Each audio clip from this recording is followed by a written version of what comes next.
Yeah, but before that, you're doing this with Charlie. It's good to be here. It is Terrific Thursday. Thelma Thursday. Thelma Thursday. Good morning.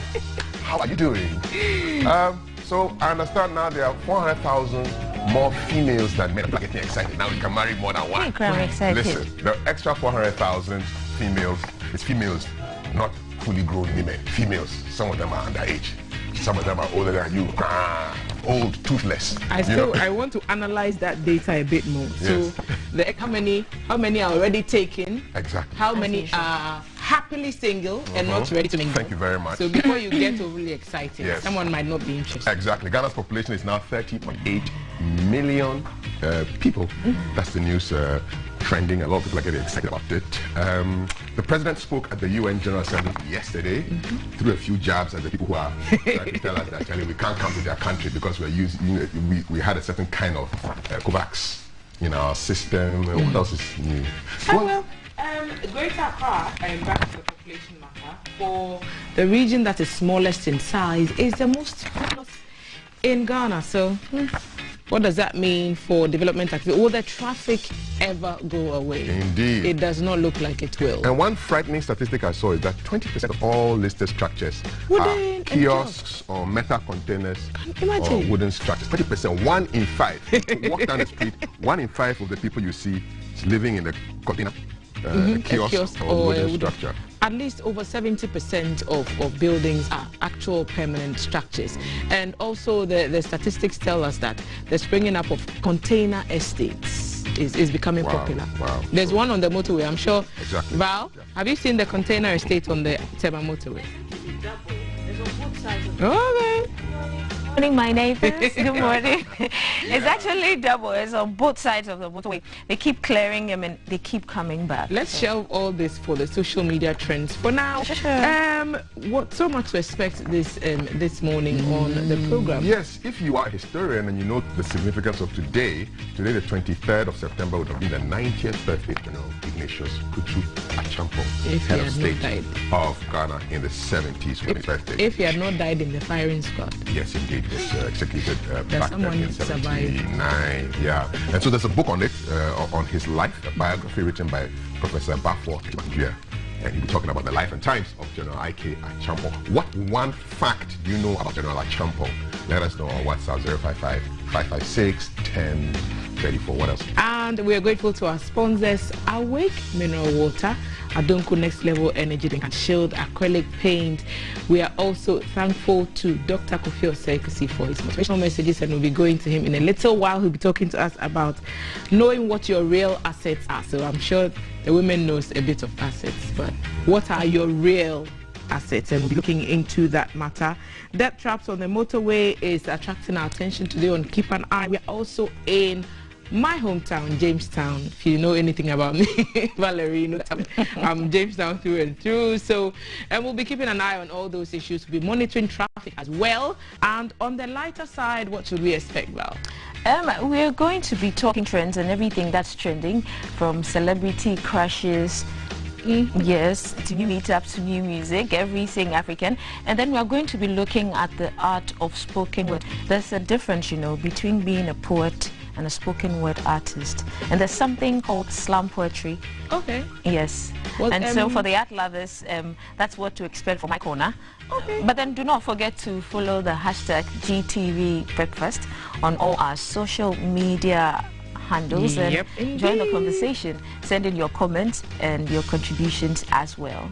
Okay, guys, that's all from my side. So we'll settle in for our wisdom nugget. Yes, indeed, from Dr. Kofi Osei, looking at the real assets. Good morning. It's a good morning to you. As always, very exciting and very humbling for me to come your way with the wisdom nugget for the day, because the nugget of the day will keep our problems away. And today we're talking about your real assets, your real assets.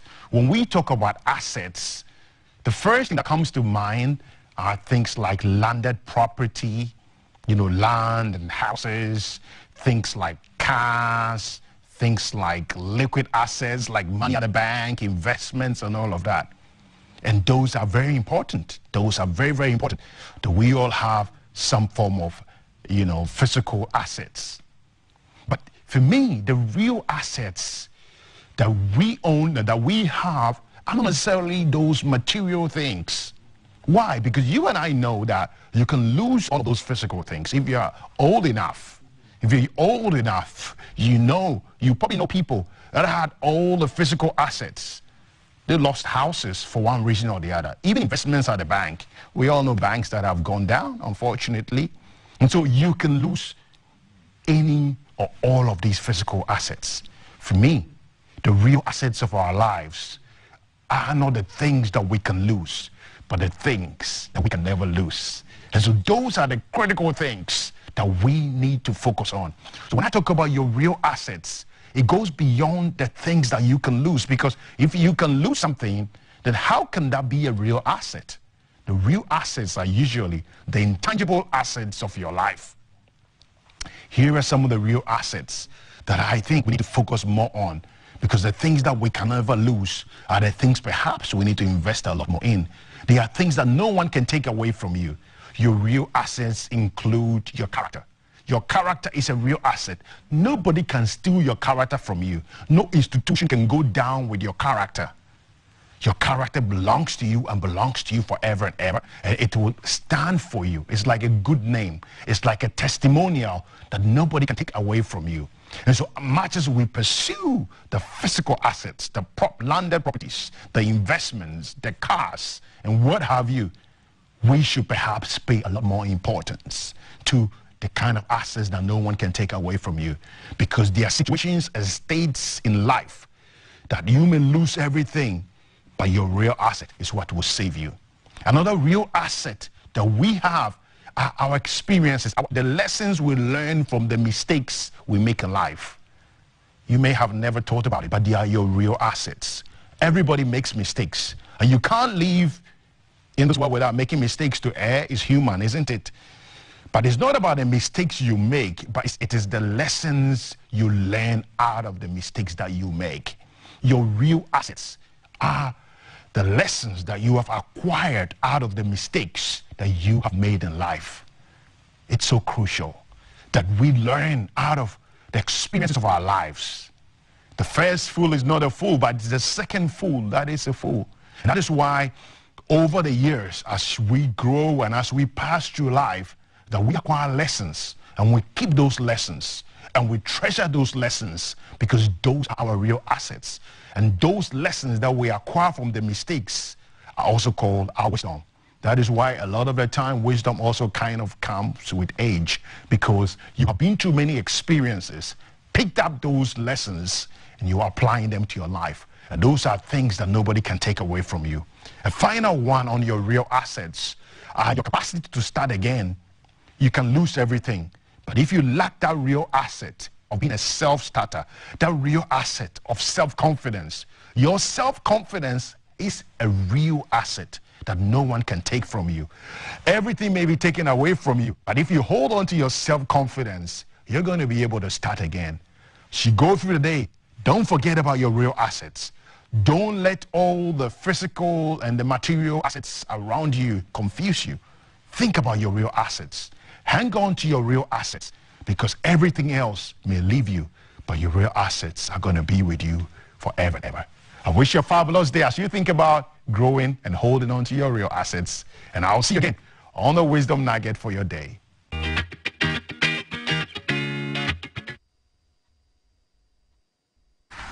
Thank you, Dr. Kofi Osei-Kwesi, and we'll take a look at the weather updates, and we'll be back to do social media trends. Stay with us.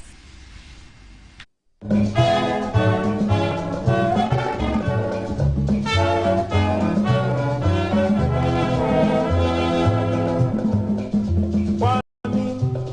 star of Ghana.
Thanks for staying with us. And we're doing social media trends, Val and Kaf on the yellow couch. Guys, so we are looking forward to something big for the Grammys this year, aren't we?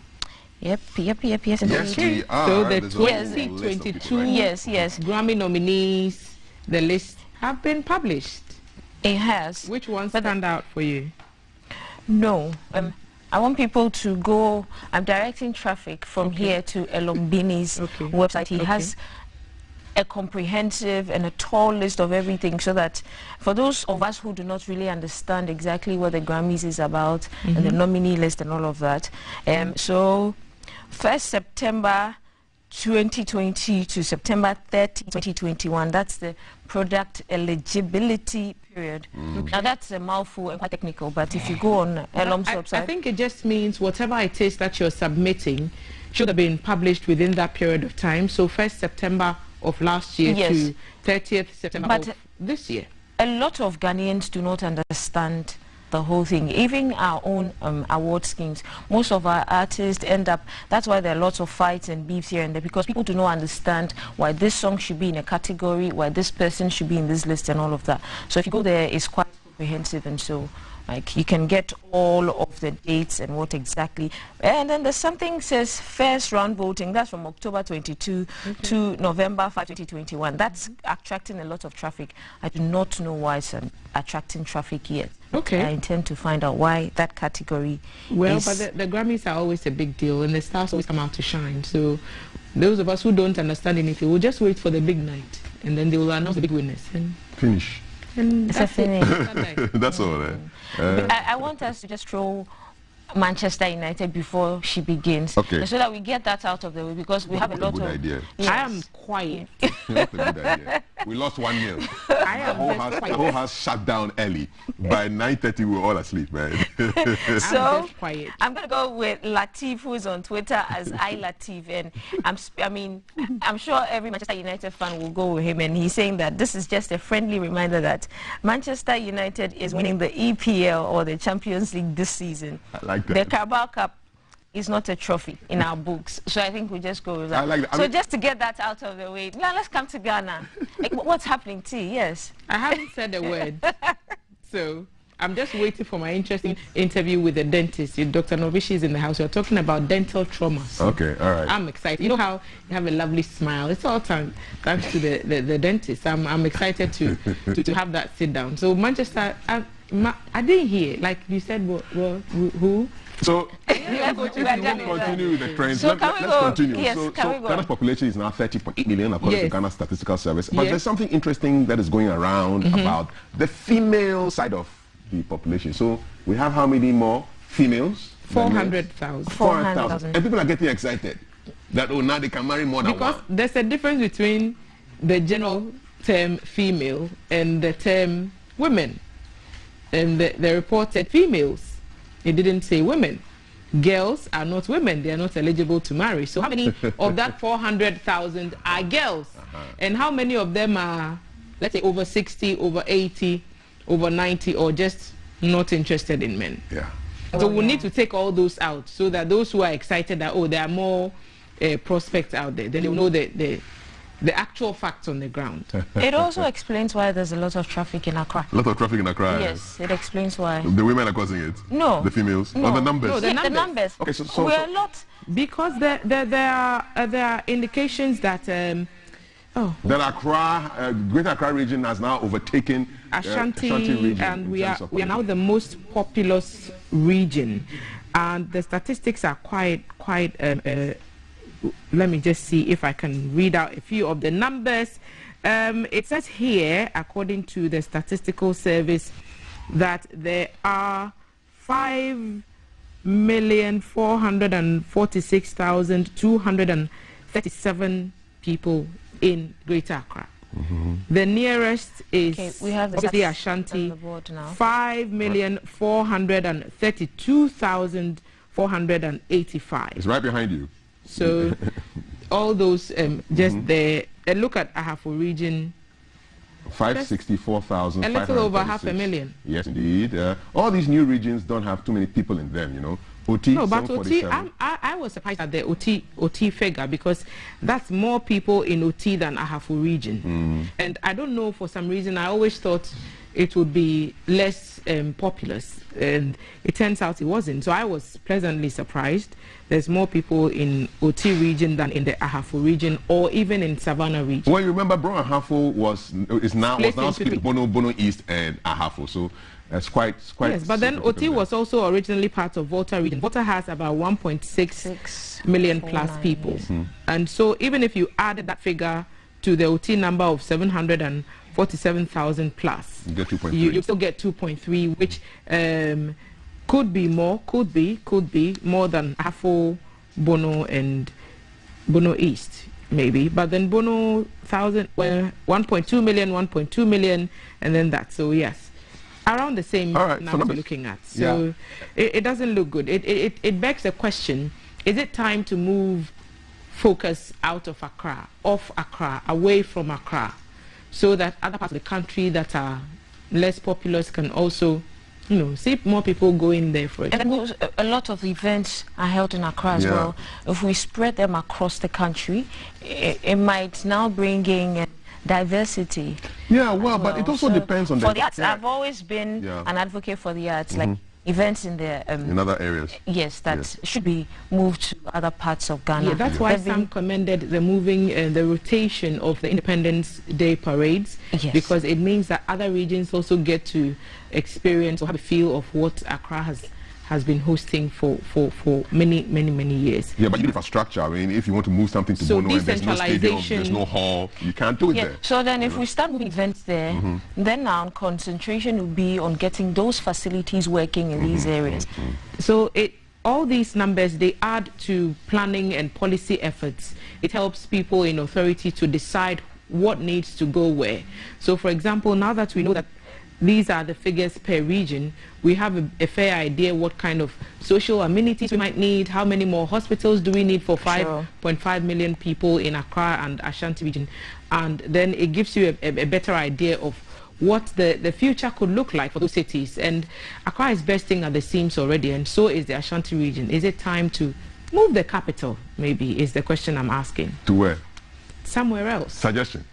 Somewhere else. Or we should throw it to our viewers. Throw it to them. If the capital had to be moved. If we had to move the capital out of Accra, where should we take? Where should we consider?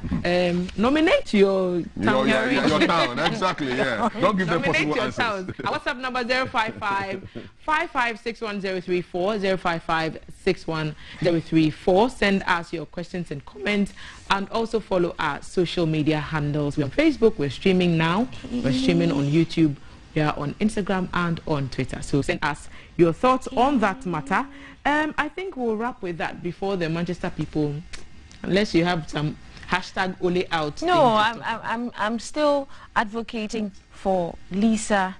I still want you are Mona. No. I want Lisa. We still have to talk two hearts. Two hearts. No, Okay. no, Yes, indeed. no. An interesting because story. I am who I am. You know, that girl. Yes, I don't want to give out any spoilers.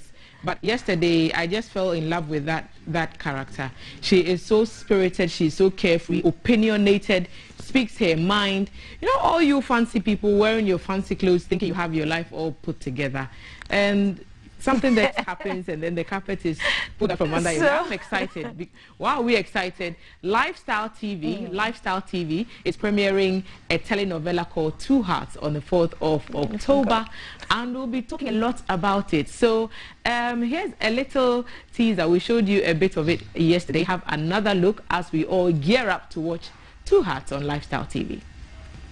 Nipa opepepe nson ena wo wiase manyina obia so giri yese oyeso kra nanso hwehwemu adede de se nipa nson ena ne onipa baakofo esepepepe munyina de na koso what's up good morning say come titi wade we mu a enkenya de amede de me wonyina ene adwumade a yaye nyina ebeso Simon enche kwa ye besa bedi won kan biem we are fear fish ada. Minim pa se na ye fish ada o. A fish po. You dey say na jai say we wan bro. Marinella. If I be share my task kuchu. Marinella. What do you want for one networking business if you want? I didn't know coach Ramon. I didn't know about Marinella.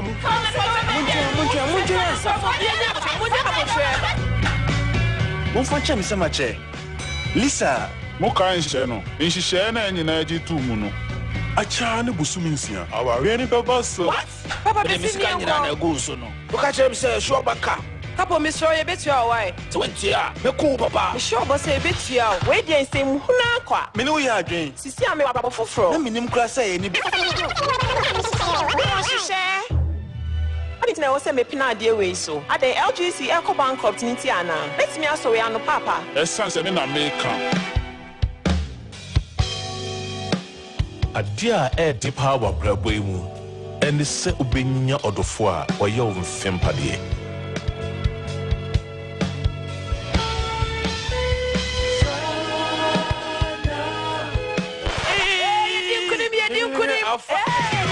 We dey nani ne usura undi mona. Fire! Ai ready akwe wan kan. Ya dwen ko benkro mu. Ma yen worry. Na fe yentina mom. See me mpese me ye oyere.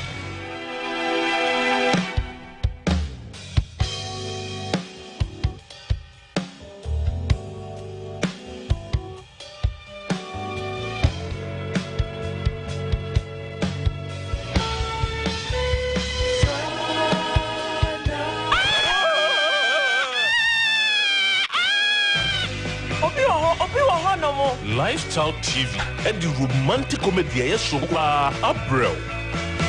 Your friend Leo Tabayoyo. Hey, what you know? Oh, mujami mo. Boss mom. So say, oh, be when you didn't say pepe so swear. It's nyame we no cray. 2 Hearts.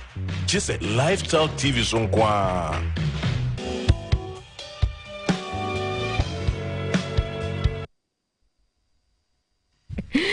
So that's what you have to expect on a brand new telenovela on Lifestyle TV, premiering on the 4th of October. And so we're seeing the two main characters, Mona and Lisa, and their romantic interest. Mr. Tabayoyo. Hey, action man.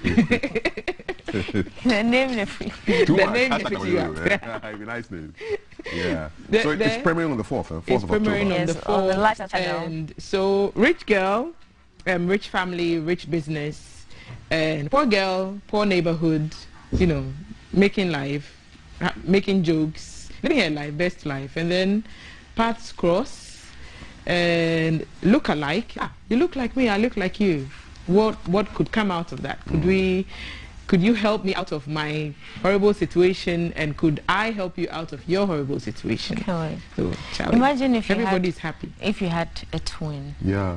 I always wanted to have one. identical I always wanted to have one, you know. Imagine how my life would be like if I had a twin. You can do all the good fun. things and she can do all the bad I'll things. just automatically name them the bad one, and I will be the good one. And just leave the public to, oh, and it reminds me of our twins, our Siamese twins, Yes, Lydia yes. and Linda. Good morning to you, Lydia and Linda. We hope that you're doing well. We still think of you here every day. So we are looking forward to watching that telenovela and all the excitement that comes with it. Remember that there will be a chat room also as well after every episode of the program, and we have premiered a promo for the chat room as well. So all the lessons that we are going to learn from 2 Hearts, the romantic comedy that will be premiering on Lifestyle TV on the 4th of October, we're going to have a sit down and we'll talk all about it. Do you want to hear it? Fire! Ai ready akwe wan kan.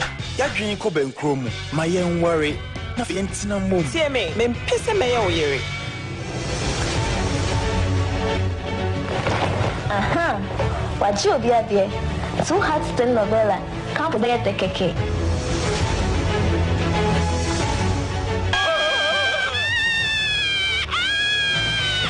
Obi wo ho. Oh ya se. Unim ba bia wo a be fi aba wo. Wo nipa amosie se wo fa mo ade. Ha? Wo so no na oba ba jibu. Hey, 2 Hearts de. Amunsem de. Hey, abedo so papa. Two hands. Nana le Jojo. Chese, Bibi Yakwa, na Ekaba. Look at Kweleji. Never Kaba Nemikora. Hey, because you're two hearts telenovela. Maybe there's something sweet, not something fried, which so we take a post to women when you want. In fact, so I'm saying, I'm sorry. Two hearts telenovela. Why should send your media on your back over the BA? What would say? Me, yes, Kenny Babu, and now some papa was Kemi or baby, and that was maybe say ya. We can see here. Two hearts telenovela. She said, when do you do trouble? And then the Asha calling you. Of course, Miss Emre, of course, try me ever started just a time, eh? Yasha, Mamma, try, when you have to me. Sini was so beer. Lifestyle television, Diabita, so no one's on a mookie. A telenovela beer, ye dear buy any jasso. Now, Pemuns and Pa Etia, Dimachinian lifestyle chat room. Yasha senior real, a honey about Nasi. I drink who own a bar, yet me for free. Sinimu, and Timo my young concussion. Our lifestyle television, sir. Two hearts. Exclusively on lifestyle television. Lifestyle. It's life redefined. Live from GBC Studio 1, this is the Breakfast Show.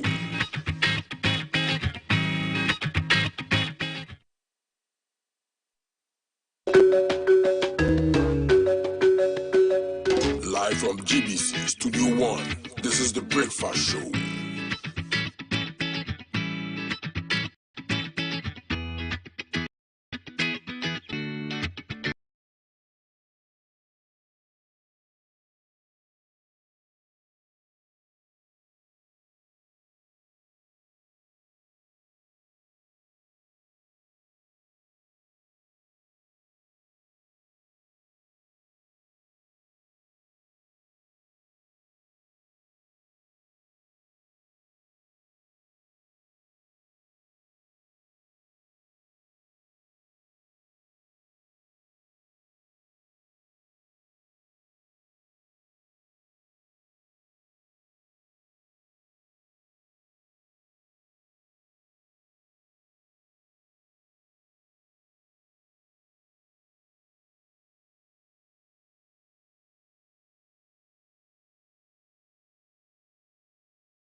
Live from GBC Studio 1, this is the Breakfast Show.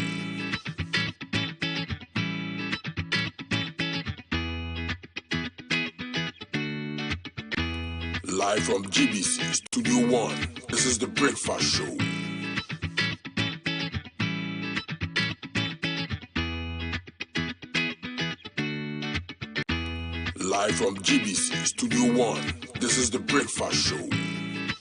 Live from GBC Studio 1, this is the Breakfast Show. Live from GBC Studio 1, this is the Breakfast Show.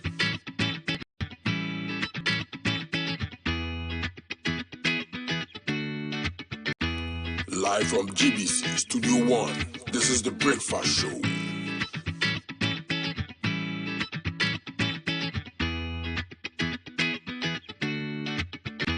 Live from GBC Studio 1, this is the Breakfast Show.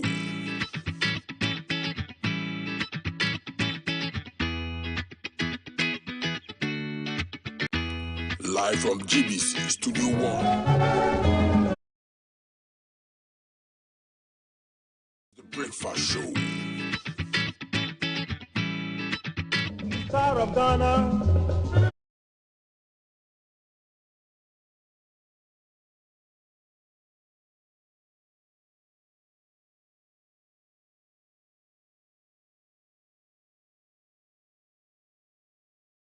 A quote for today: we all want a united Africa, united not only in our concept of what unity connotes, but united in our common desire to move forward together in dealing with all the problems that can best be solved only on a continental basis. That's a quote from Dr. Kwame Nkrumah.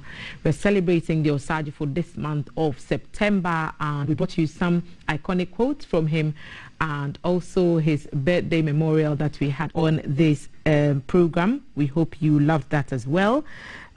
We are doing your health check now.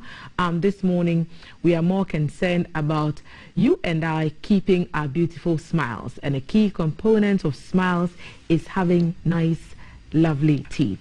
In our part of the world, pearly white teeth are very, very desirable. So if you have any kind of deformity or problems with your teeth or gums, it would be a problem.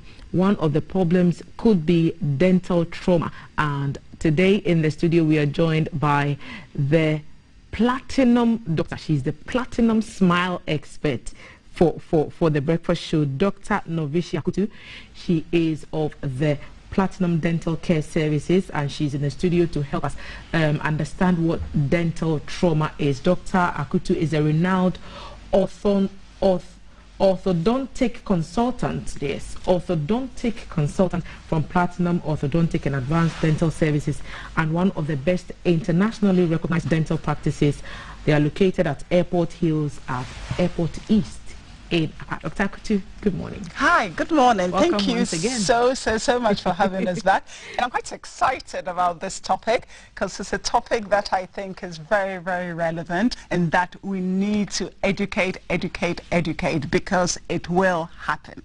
Have a beautiful smile. Thank you. It sounds like a very, very ideal concept, but then we are hearing about dental trauma, and it makes you wonder, how common is it, and what is dental trauma? So dental trauma is really, really common. So 1 in 4 people at some stage in their life is going to experience dental trauma. So if you look at the number of people currently in the studio, we can assume that 3 or 4 of us have experienced dental trauma. But the other thing with dental trauma is when it happens. So we know and we can see that kids between the ages of 2 and 5, just when they're learning to walk and they're toddling around, they experience a lot of dental trauma. So they fall, and at that age we call it tabletop or coffee table trauma. A lot of the time they fall onto a table or something like that, and they cause trauma. Then the other age group is that school age group, which then becomes sports injuries. So your 12 to 14-year-olds who are playing basketball, football, hockey, rugby, etc. So they also experience falls. And what we actually know overall is that by the time you are 20, 80% of the dental trauma has occurred. So if you can make it to 20 without much dental trauma, then you are likely to be able to make it through the rest of your life without it. Okay, so dental trauma, is it when you have something that causes your teeth or your gums to fall out? What happens when you have dental trauma? Okay, so what's actually happening is that you're causing physical injury. Okay, and we need to be very, very specific about this. The physical injury is to 3 areas: the gums and the soft tissues around the teeth, the tooth itself, and the bone that supports the teeth. So that's what we define as dental trauma, when there's some physical abuse or when there is some physical trauma which happens. But how does it happen? So falls are really, really common. Okay. People running into a wall, falls, road traffic accidents, sports injuries. So the reason why I'm excited to be on this platform is that the other thing that we know is that there are 2 key areas where we need to focus on and where dental trauma occurs the most. And the first of that area is in the school playgrounds. So playground injury is going to account for 47%. Okay. So dentists are dying to get into national teachers forums to educate about what to do when this happens. The other area where it's going to happen is in the home. So 20% of the dental trauma is in the home. So if you look at school playgrounds and home, you've already 60%. accounted for up to 60 to 70%.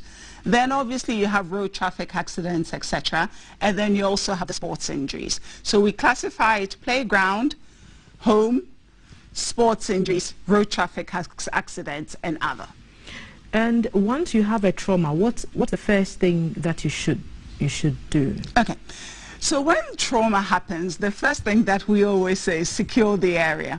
Because we've all seen the cartoons, etc., where something has happened to somebody, you know, a child falls, knocks their teeth, and then everybody is so alarmed, you rush towards them, but there's water on the floor and you fall as well. So the first thing to do is to secure the area. The second thing to do is to remain calm. Okay, because the more anxiety that you actually show, the more that if it's a child, they're actually going to pick up on it. So we ask you to remain calm. Third thing is to go back to what we call ABC when we're talking about medical trauma and medical health. So the first thing that we need to do is to make sure that the child is breathing, okay, that something hasn't got lodged and that they haven't become concussed. Because if they've had a real knock, they literally do see stars, okay, and they may fall asleep for a while and then come back to. So actually that terrible scream we like. Because that scream means that airway is patent, they are clearly awake, they are functional, they know what's actually going on. So secure the area, make sure that you're not getting yourself into more danger, stay calm, okay, and then see what's actually happened. Sometimes it's relatively minor. So this Saturday, birthday party, kids playing around, and as a medic it becomes interesting because you know it's going to happen. You're almost just waiting for it to happen. Yes, and they're getting more robust, etc. Then somebody's head knocks the other's teeth and you have a lot of crying. They're going to come to the parent. First thing you need to do is reassure them and then look to see what's actually gone on, okay? If they cut their lip, if they've cut their cheek or something, soothe them, reassure them, okay? With what we call the gum injuries, your best friend is going to be a teaspoon of salt and warm water, okay? Teaspoon and salt and warm water is just going to cleanse the actual area. The second thing is where they have actually damaged parts of their teeth. So I think we have a photo of that. Okay. So where they have cracked a bit of their tooth. And with that, if at all possible, we need to be looking for that piece of tooth. We do? Yes, because if we can find it and we can actually look out for it and you can arrive at a dentist with the piece of tooth, then that piece of tooth can very, very easily be glued back on and nobody will be none the wiser. Okay. So try and look for the piece of tooth. We also like to know where it is because we like to double check that it hasn't been swallowed, it hasn't been inhaled, it hasn't ended up somewhere where it shouldn't end up, okay? And if it has been swallowed, what happened? Chances are it would pass? Yes, so if it has been swallowed, then it will pass. But sometimes, especially if they have a nasty cut, it's actually gone into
we do not want to touch that part, okay? What if it's on the floor? Then? So exactly. So you're going to pick it up. You're going to pick it up by the very, very white part, then you're very, very right, it's been on the floor. So what are you going to do? You're going to look to see if it's physically dirty, if there's gravel, etc. If it's dirty, running water, just put it under running water for 10 seconds. We do not want you scrubbing this part. So don't now be scrubbing to get the dirt off. You are just going to hold it under running water. Now this is the crucial bit. You now have two choices. And at this stage, when a whole tooth has come out, time becomes extremely important. This is why I brought this clock. The sooner you can get this tooth back where it's supposed to be, the greater the chance that this tooth is going to last. So as I said, this happened to me when I was 13. That tooth is still in my mouth because the right action was taken at the right time.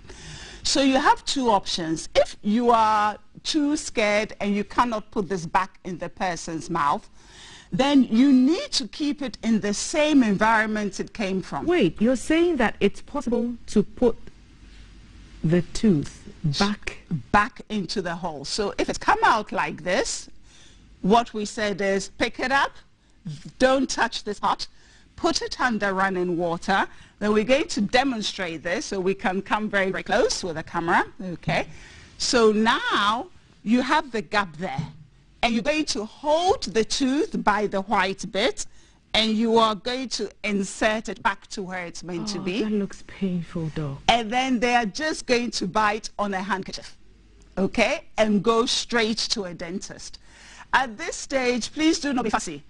If you are very, very far away from your normal dentist, go to any dentist, let them what we call secure the tooth, and then continue. Because the sooner we can stabilize this tooth, the best that the scenario is going to be. But we all heard you say, oh, doc, that looks painful. It looks painful. So what if you can't do it? I cannot put that tooth back. I'm sorry, I can't do it. What we need to do is we need to mimic the mouth environment. Okay? So if you read the books and everything, they'll tell you to use something called Hulk solutions, and quite a few of the schools now stock this. So the tooth just goes into this solution. 20% of these What's injuries, the solution called? Hulks. So Hulk it's got solution. a bit of sodium and it's at room temperature, etc. Let's be honest, we said 20% of this injury is happening at home. So what do you have at home? Milk. So we're going to get milk. We're going to put it in here, and then we're going to drop the tooth. When you say milk, in the typical Ghanaian home, milk means ideal milk. Thank you. So peak now milk, we are being and the asked rest. condensed milk, ideal milk, Alpro, soya, too many combinations. And also we actually want room temperature. And we've now moved into keeping milk in the fridge. So let's do what is freely available. A cup, not nice, but spit into the cup. Okay? So spit quite a bit into the cup. The one who has lost the tooth, The or one who's lost the tooth is going to be too distressed. The carer is going to spit into the tooth, into the cup, and you're just going to drop the tooth in there. Okay? So that it is bathed in saliva. Or the carer can pick up the tooth and just put it in their mouth. Please, we need the tooth and the child together in the dental environment as soon as possible. Don't come with just one, and it will happen. Don't bring the child and leave the tooth. Don't bring the tooth and leave the child. We need both together to a dentist as soon as possible. Do not wrap this tooth in tissue. Do not keep it dry. I hear you. Okay? It needs to be in a moist environment, not water. Get to a dentist as soon as possible. They will reimplant that tooth for you, and that tooth can then be splintered, and it can last another 20, 30 years. Okay, so that's if the tooth is good enough to be saved. Yes. But I suppose there are instances where the tooth cannot be saved, and other interventions may be necessary. So there are loads and loads of instances, and, you know, a lot of people actually crack their teeth, boys more than girls. We know that they engage in more robust play, okay? And usually it's parts and fragments of the teeth. And what's a little bit sad is that a lot of the time, nothing is done about it. But all the studies show that once a child or a teenager has damaged their tooth, they smile less, they laugh less, they become quite conscious about it, and it starts to affect their confidence. So although they may not voice it to their parents or their siblings, all of the cardinal signs, they feel a bit conscious, and they become really quite conscious. And yet the actual answer to this is very, very simple. Even if we didn't find the tooth or something like that, the dentist can do amazing things to get the structure of the tooth back. But what needs to be done depends on what happened. Because we need to remember that the tooth has 3 layers, enamel, dentine, pulp. And how extensive the treatment is depends on how deep the fracture got. But the good news is that it can be treated, and it can be treated well. So the most important thing is to present at the dentist when this trauma has happened. But the annoying thing about dental trauma, it can happen when you are 8.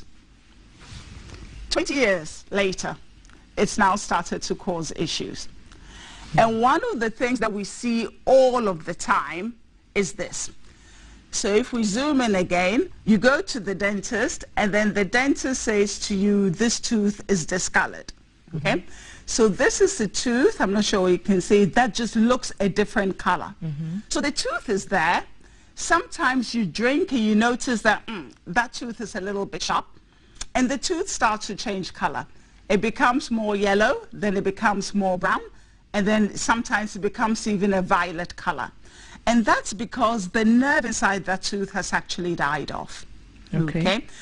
This can take a long time to actually happen. Okay.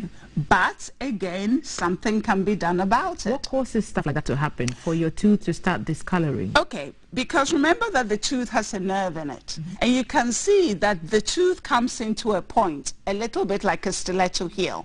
And it has a little hole where the blood vessels and the nerves come through. So imagine if your tooth is knocked, and when it's knocked, this happens. What ends up happening is that you cut off the nerve and the blood supply here. So now that tooth is dead. It has no nerve, it has no blood supply. It's just a tooth that's actually there. Okay, so it's there, and then it starts to discolor. And what ends up happening is that you end up with an infection at the bottom of the tooth. But again, all of these can be sorted out. The infection can be dealt with. The color of the tooth can actually be returned to its normal color. So it's not like, oh, the British drink too much tea, so they have discolored teeth, or we eating certain kinds of foods that are causing the teeth to be discolored. Or are those also reasons why we could see discoloration? So those sorts of discoloration will cause all of the teeth to discolor uniformly. This is where you've got white teeth, and then you've got one tooth that's actually discolored. So I think we have a picture of that. Can we bring up the picture that was there? There you go. So you've got a tooth. So the teeth are all one color, okay? And then you've got a particular tooth that's a different color. Okay? The black sheep of the family. The black sheep of the family. Now that tooth has 100% had trauma to it many years ago. This guy presented around about the age of 36. Trauma had happened when he was about 10. Okay, but what I find interesting is that he's been walking around like this. He is quite self-conscious about it. He's in one of the elite professions, yeah. And the reason why we're excited to be here is that within 2 or 3 visits, you're able to get him to the other picture, where now the tooth has been restored, the color of it is better. So that's the same tooth? That is exactly the same tooth, the same patient. You can tell because the gap at the bottom is still there, okay? And within 2 to 3 weeks, within 2 to 3 visits to the dentist, we've managed to restore something that looks good, it functions well, and he spent so long with it. So the other thing that we're saying is that dentistry has come such a long way, and sometimes it's our imagination and our fear that actually prevents us from going. So he was 100% certain that this tooth would be taken out, etc., etc. And so we just keep delaying the inevitable.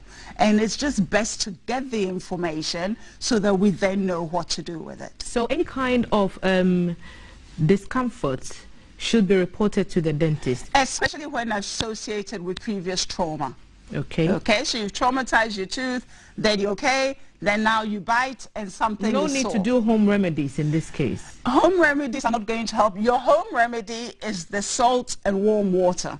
And then go to the doctor. And then go to the dentist. If you've done that and it worked and you think you're okay, that's fine. Okay? But the minute you start to feel something, please go. But let's also go to prevention, because prevention becomes key. Yep. And as we said, especially in the teenage years and adult years, a lot of the trauma is happening on sports fields. Rugby, hockey, even football, okay? Basketball. And with these, what we're saying is that protect the teeth. Okay. So especially when people are boxing, etc., we see them wearing what are known as mouth guards, okay? So this is just quite thick material, which goes usually over the top teeth.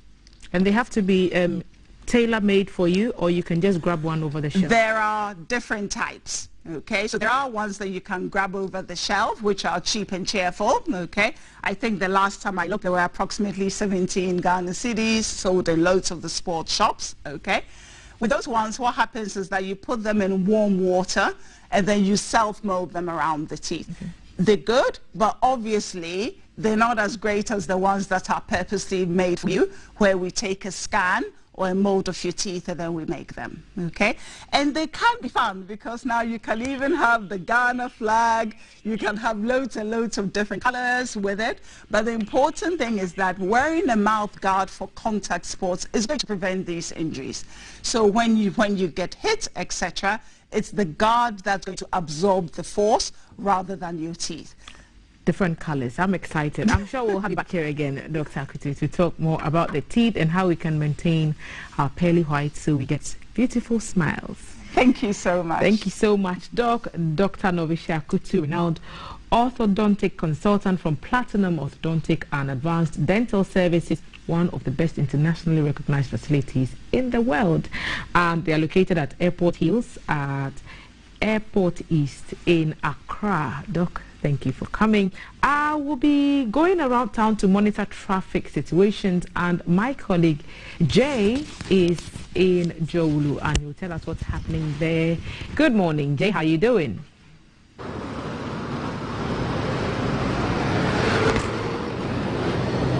Hey, Thelma, good morning. Based on the conversation you just had, I'd just like to tell you, you also have a great smile. Your smile is really, really lovely. So good morning, everyone. It's still hashtag GTV Breakfast. Welcome to Rush Hour. So this morning, I'm bringing you live updates from the Jolu Junction, which is quite close to the Fiesta Royal Hotel. As you can tell from the scenes happening this morning, there's a lot of hustle and bustling going on at the moment. And using for road commuters to use this side of the road, they can get to any number of destinations. For instance, on my left are those who are coming from the Legon bypass, who use the Gimpa area heading towards this side of the road. And you can tell for those using that side of the road, traffic is building up for them. Because most often, when you're using the Legon bypass, it's just a single lane.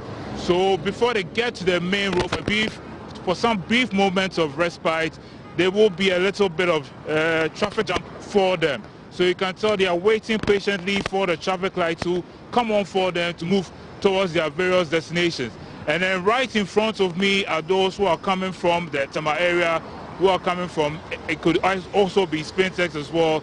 And you can tell for those coming from that area, there's no traffic for them. Their way is smooth. So for road commuters who are using the side this morning, if you're heading this way, your road is free this morning, so you won't face that much of a traffic jam. And to my right are those who are coming from the Roman Ridge area. You'll notice that for them also, there isn't that much traffic. And then this morning when we got here, we witnessed an accident. There was a vehicle who was using this side. When it was green for them, there was an Okada rider coming from the La Paz angle who didn't want to stop at the traffic light as usual. And he ran into the vehicle, and the motorcycle is still parked at the curb at the Legon bypass angle. I don't know if you can see, it's still crumpled up over there at the moment. And then so behind me are those coming from Achimota, La Paz, it could be CP and all those areas, Kwashima. There's a little bit of traffic when they get to the traffic light, but apart from that, when they move and they are heading towards the Akramo area, or they could be going to Tema Airport and all that, their road is free. So that's the situation for them right now. You can tell there's a build-up of traffic for them when they get to the traffic light, but apart from that, it's a smooth sailing for them. So this has been the rush hour update at the Jolu Junction. Back to you, Thelma, in the studios. We see what to expect at Jolu Junction now, and that's your traffic watch. And as we do on the program, we keep you updated on the traffic situation in your area. So we move around different locations every day to give you a fair idea of what travel times you may be looking at and if you need to find an alternative. So if you're using the Jolu stretch, you know what to expect this morning as you leave the house. We've just had a very insightful conversation with Dr. Akutu from the Platinum Services, and they are into dental care, and she's been talking to us about dental trauma, all the facts you need to know about treatment and about prevention as well. You're watching Breakfast on GTV. We are looking forward to reading your messages on our WhatsApp line 055 5561034, also on our social media handles, and we'll read some of them out loud. We're grateful to our sponsors, Awake Mineral Water, Shield Acrylic Paint, and Adonko Next Level Energy Drink. We'll be right back with more. Please stay with us. Live from GBC Studio. Live from GBC Studio 1. This is the Breakfast Show.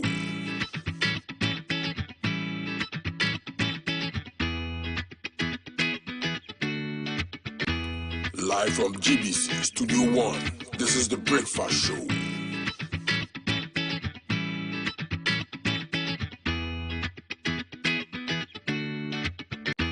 Live from GBC Studio 1. This is the Breakfast Show.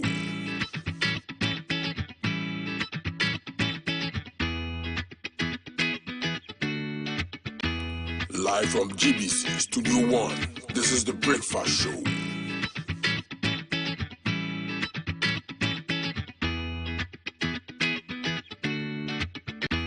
Live from GBC Studio 1. This is the Breakfast Show.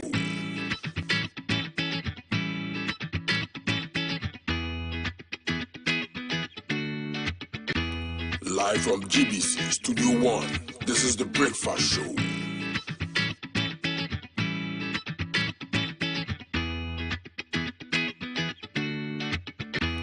Live from GBC Studio 1. This is the Breakfast Show.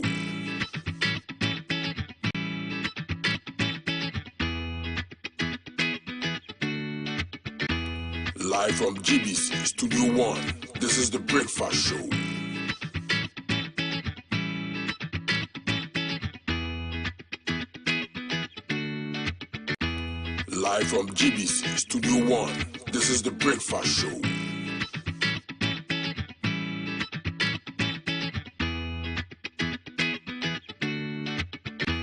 Live from GBC Studio 1. This is the Breakfast Show.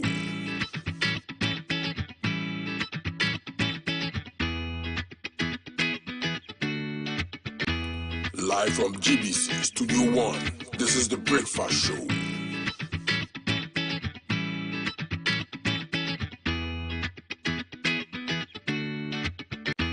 Live from GBC Studio 1.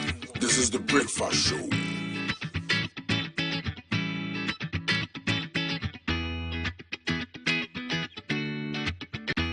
Live from GBC Studio 1. This is the Breakfast Show.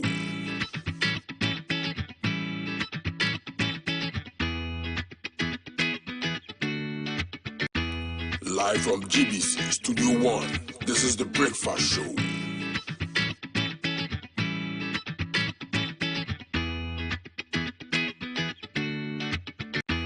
Live from GBC Studio 1. This is the Breakfast Show.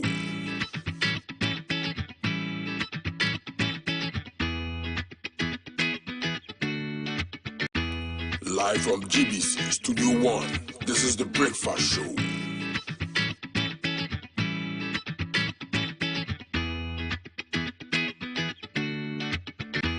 Live from GBC Studio 1.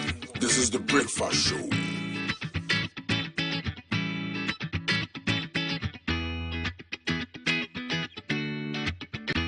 Live from GBC Studio 1. This is the Breakfast Show.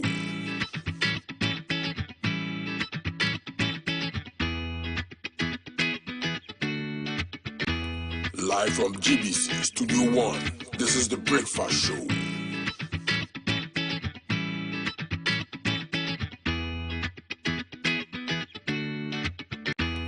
Live from GBC Studio 1, this is the Breakfast Show.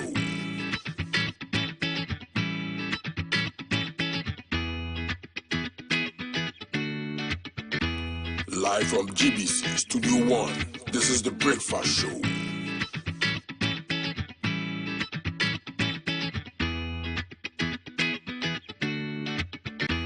Live from GBC Studio 1, this is the Breakfast Show.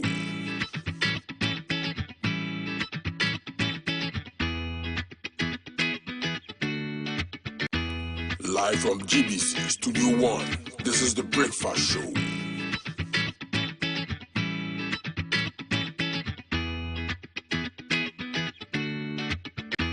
Live from GBC Studio 1, this is the Breakfast Show.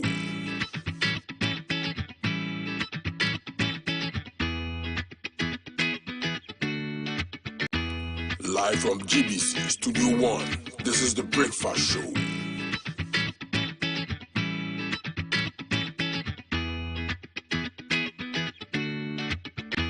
Live from GBC Studio 1, this is the Breakfast Show.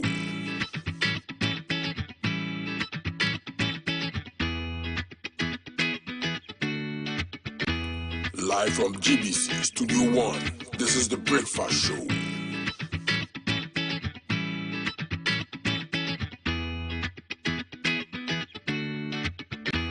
Live from GBC Studio 1, this is the Breakfast Show.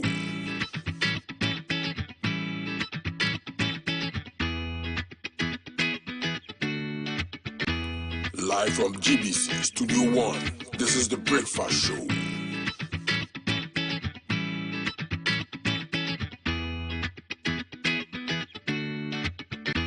Live from GBC Studio 1, this is the Breakfast Show.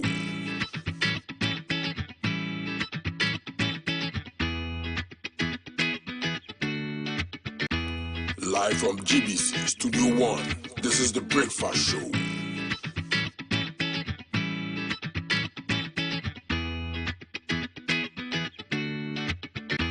Live from GBC Studio 1, this is the Breakfast Show.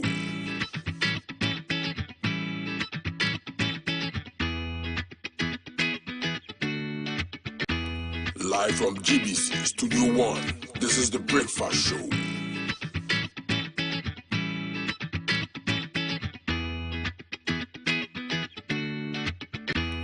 Live from GBC Studio 1, this is the Breakfast Show.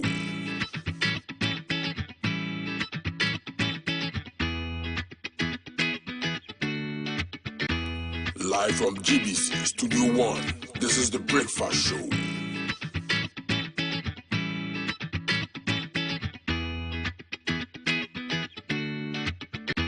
Live from GBC Studio 1, this is the Breakfast Show.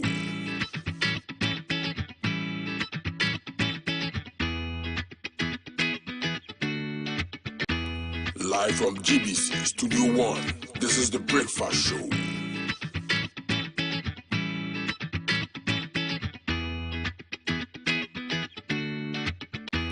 Live from GBC Studio 1, this is the Breakfast Show.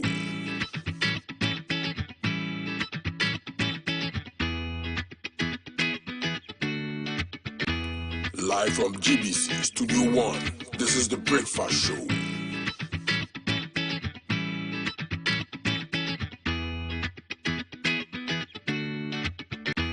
Live from GBC Studio 1, this is the Breakfast Show.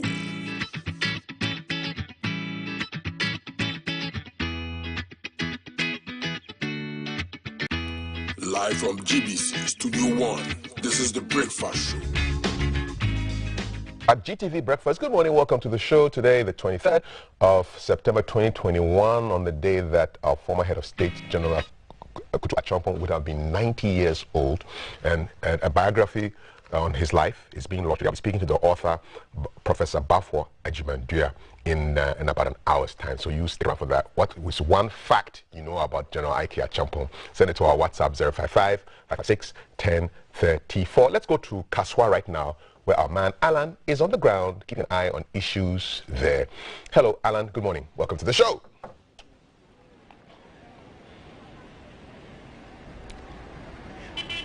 Hi, good morning, Kav. May I seize this opportunity to welcome you formally from your trip to the Western region. You still haven't served your acheke, and we'll hold you until you serve your acheke. My entire crew wants to enjoy your acheke with you anyway. Well, welcome to the old barrier.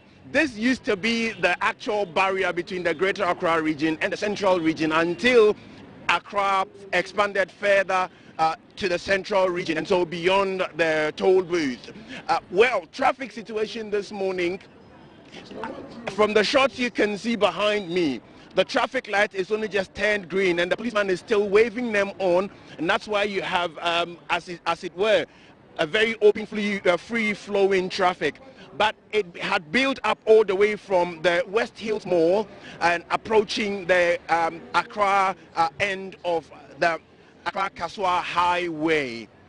What we have is a good functioning traffic and a few police officers on the ground ensuring that the commute this morning is great. What you have also is the usual bustle and hustle between commuters and pedestrians. The moment the traffic holds commuters, pedestrians are waved on to move in immediately. And we've just had a pedestrian rush. We've just had a pedestrian rush from the Kaswa end crossing over towards the Weja Kokrobite end. At the intersection, you can see a policeman waving traffic on, and then you also have a few pedestrians trying to interact with the police in the middle. Whatever their issues are, we're unable to tell. But traffic coming in from Accra towards Kaswa is really very free. A word of caution to commuters coming in from the Central region trying to get to Accra. Beyond this intersection, traffic builds up very heavily towards Tetegu before you get to McCarthy Hills, where you also hit another traffic. There is, however, relief for commuters coming from the Central region. Before you get to the toll booth, if you're in a hurry, then make a right turn into Tuba, use the Kokrobite DVLA end, come through Oshie, and then you'll come up at this very intersection, hit the right road, and then you're heading towards Accra. This should take you at least about some 20 minutes, whereas you'll be in traffic for over 45 minutes trying to get from the toll booth on the straight road, Accra Cape Coast Highway, into Accra. If you use the back road, as I've mentioned earlier, you are more than likely to beat the traffic and get to this very intersection in 20 minutes. Now, as I mentioned, if you use the back road, the traffic, as you can see, building up towards the traffic light, are those who are coming in from Oshie, Bojo Beach, and parts of Kokrobite, and avoiding the main Kaswa-Accra highway using the back road. They get to this intersection, and within no time, they're free to go. Again, it will take you at least 20 minutes if you are coming via the back road. But due to build up from the toll booth and approaching this intersection, it will take you between 45 and an hour. If you have the time, you can then sit in that traffic. But so far, so good. Use of road between commuters and pedestrians is really very good. Now, let me bring you into my usual rush hour food vending. What you can see here in this shot is the rush hour food vending between both commuters and pedestrians who would stop every now and then to get cocoa or whatever breakfast that's being sold out there. But as you can see, it's a very good morning, especially for breakfasters. This is hashtag GTV Breakfast, and it's Rush Hour the show. Thank you very much for joining us. Over to you in the studio, Kafuyi. Take some of that cocoa, and if you bring it here, I'll give you some of my check. Good morning, welcome to the show. It's time for the headlines and to look at the stories. I have with me on my extreme left a member of the communications team of the new Patriotic Party, Kamal Dean. Salam alaikum to you. Good to see you. And then we also have the Honorable George Lowe, who is a vice chairman for the NDC in the Volta region. Big story has to do with Ghana's population hitting 30.8 million cities, with Greater Accra and Ashanti regions topping the population charts and have a region least populated, 400,000 more females than males. What do all these numbers really mean? We have On the line to speak to us, to give us some clarity and some context, the Executive Director of the National Population Council, in the person of Dr. Letitia Adelaide Appiah, who will talk to us about some of the things that are coming out of there, the highlights of the population figures. So 20% of all structures being kiosks, wooden structures, or metal containers. Why is it that Greater Accra has more people than Ashanti region, although the space, the area which covers Greater Accra is far smaller than than Ashanti region? What is the significance of a couple of things that I saw yesterday when I was reading the highlights of the report given out by the Ghana Statistical Service? Our population has grown almost 5-fold since the first post-independence census was conducted in 1960. Our population is growing, but at a declining rate compared with previous censuses. Females make up the greater proportion of the population. In this particular census, Greater Accra has overtaken Ashanti as the nation's most populous region. Ahafo has replaced has Upper West as the nation's least populous region. And then the average household size, we're looking at 3.6 members. Has been on the decline since 2000. What do all these numbers mean? Let's get on the line now and speak with the Executive Director of the National Population Council, Dr. Letitia Adelaide Appiah. Good morning and welcome to GTV Breakfast. What do these numbers mean? First of all, 30.8 million. Are you in any way surprised by the figures put out by the Ghana Statistical Service, Dr. Appiah? Well, good morning, Kafu, and good morning to your listeners and viewers. Yeah, well, not too surprised because our population has been growing. I think what is heartwarming is the rate of the growth, the annual intercensal growth rate, which is 2.1. So on the whole, it's heartwarming because it means that formerly we're going at 2.5. 2.5 means that our doubling time was 28 years. 2.1 means our doubling time is 33 years. And it also means that there are fewer people for the government to take care of in form of infrastructure, education, health, and all that, water services and all that. So that on the whole is fine. But the devil is in the details. The details is what we should be looking at. Where is the growth reduction coming from? That is a very important question that I'm sure when we get the full report, we will see. Why is that important? Why is that important to know where the growth reduction is coming from? It is important because then probably where it's coming from may not help us. It's like education. Education is good, but do we want to churn out people who will be musicians and there are no engineers to build the houses for them to play the music in? You know, so which means that education is critical, but engineers are important, musicians are important because musicians need engineers to put the structures there for them to play in. So going back to a population issue, the population growth, it's really based on fertility, mortality, and migration. So it could be fertility that is declining, which is good. But even if fertility is declining, where is it declining from? Is it declining from Kafui and his group who are having fewer children? That is why the fertility is declining.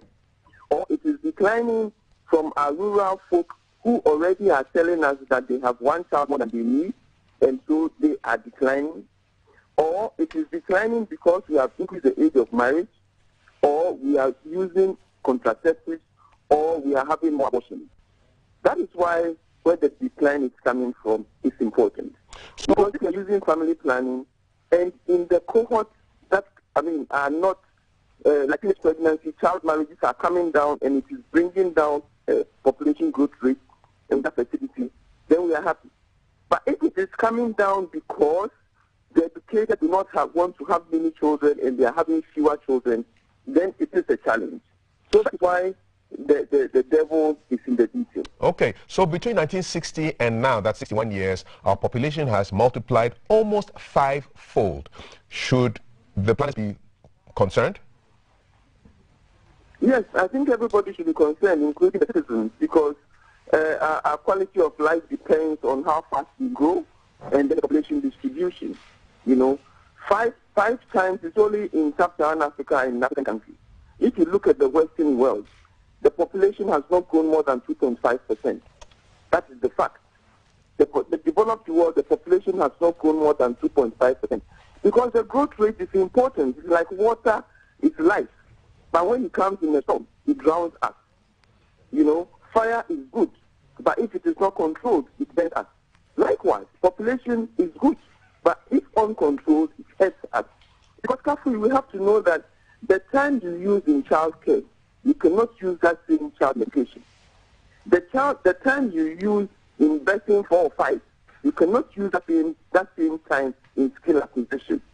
Time is a finite quantity God gave everybody 24 hours. So while people are using fewer time to give birth, if we use more time to give birth, we cannot have that same time in productive activity. So that is it. 5 times, if Ghana has all the natural resources, if we had grown 2.5 or 3%, 3 times at the developed world, I'm sure Ghana would have been a very nice place to be, or Africa in general would have been a very beautiful place to be. Because the fertility is critical. It is the beginning of everything. For me, I think it is what the Bible terms, you get the foundation right and everything else follows. Okay. Awesome. Let's move beyond. Okay, so we have more females recorded than males. So 400,000 more females than males. People are really excited about that. Is that normal? Should people be excited? What does it mean? Well, if you look at how we came in, you realize that the sex ratio, that there were more females than males. If you look critically at the data presented by both, there are more females than males. And females are survivors. Preterm babies, females survive better than male term babies. Then when we get into the adolescent, the male adolescent is more reckless than the female adolescent, and so we tend to exit faster than the female. When you get to adult life, obviously the woman takes better care of themselves than the men, and so they exit also. And then life expectancy, we have more widows than widowers. So life expectancy amongst women is also high. So yes, they can rejoice, but what is their rejoicing in exiting quicker than you really are mandated to exit? We find out that there are more women in the Volta region than other regions. So do you know why? Well, I don't know why there are more women in the Volta region than in other regions. But in Asia, when they were doing sex selection, these things happen. I don't think that is what we are doing now. That is why we have to look at the details and see why the men are. Because if you look at the sex ratio, in as much as there are more females than men, as we grow, it's wide intellectual, because 400,000 is not how we began. So what is happening, and why are the men going? Are they dying on the shores of getting to Europe? Because more men are also taking that trip. Because of the conditions we have so created.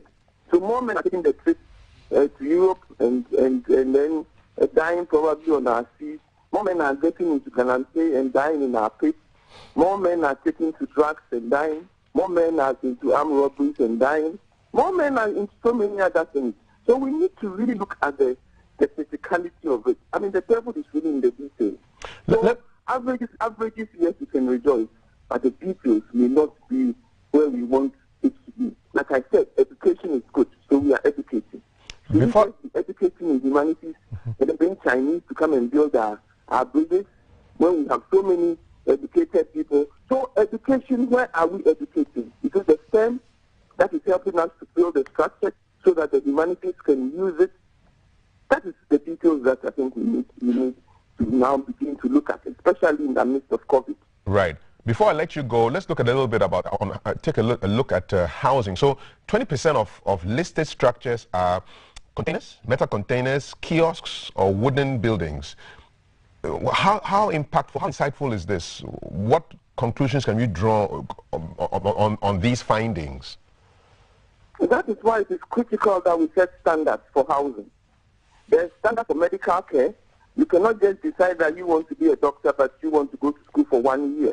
There's standard for journalism, standard for engineering, standard for everything. So what is the standard of housing that a Ghanaian befits a Ghanaian? We all have to decide on that. or we should accommodate everything. I think there should be equity, fairness, and human rights and dignity in everything that we do. So that should define what we do. And if that will mean that the numbers come down, so be it. The quality is critical. So now we have a lot of migration into Accra. Then we have the containers, and then we have population density now increasing over there despite the growth reduction.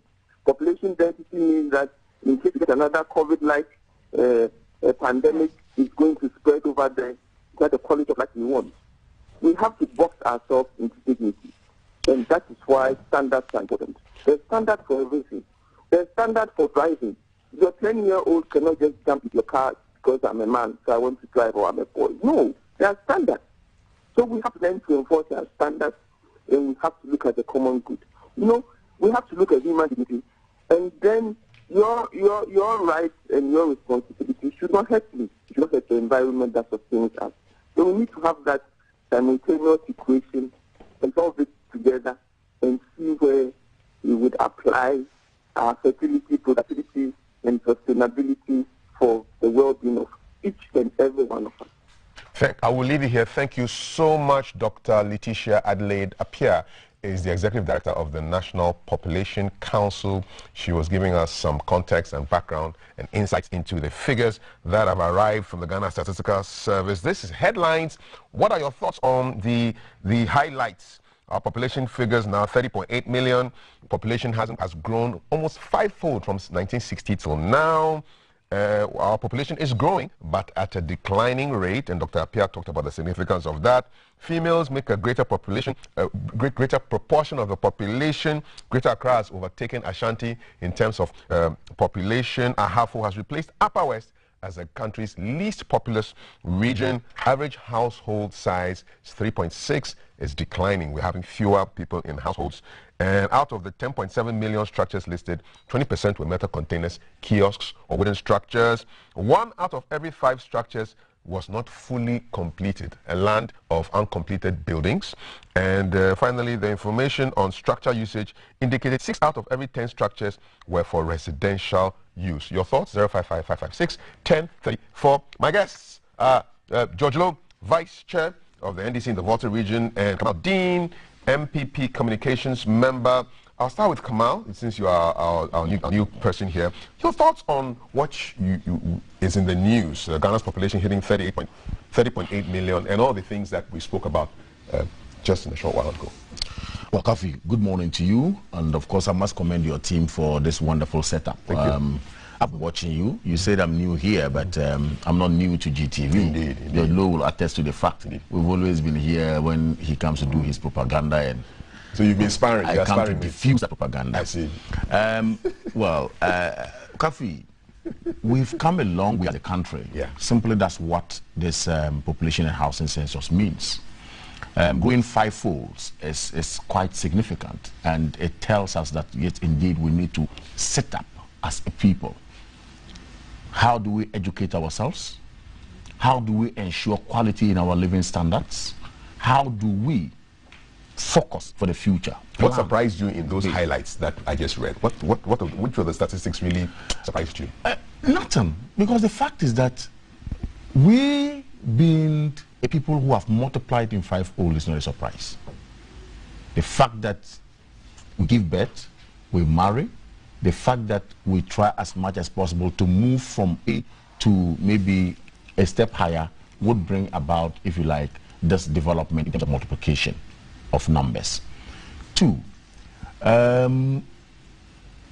what really surprised me a bit, which is a positive though, is the number of housing that we have in this country.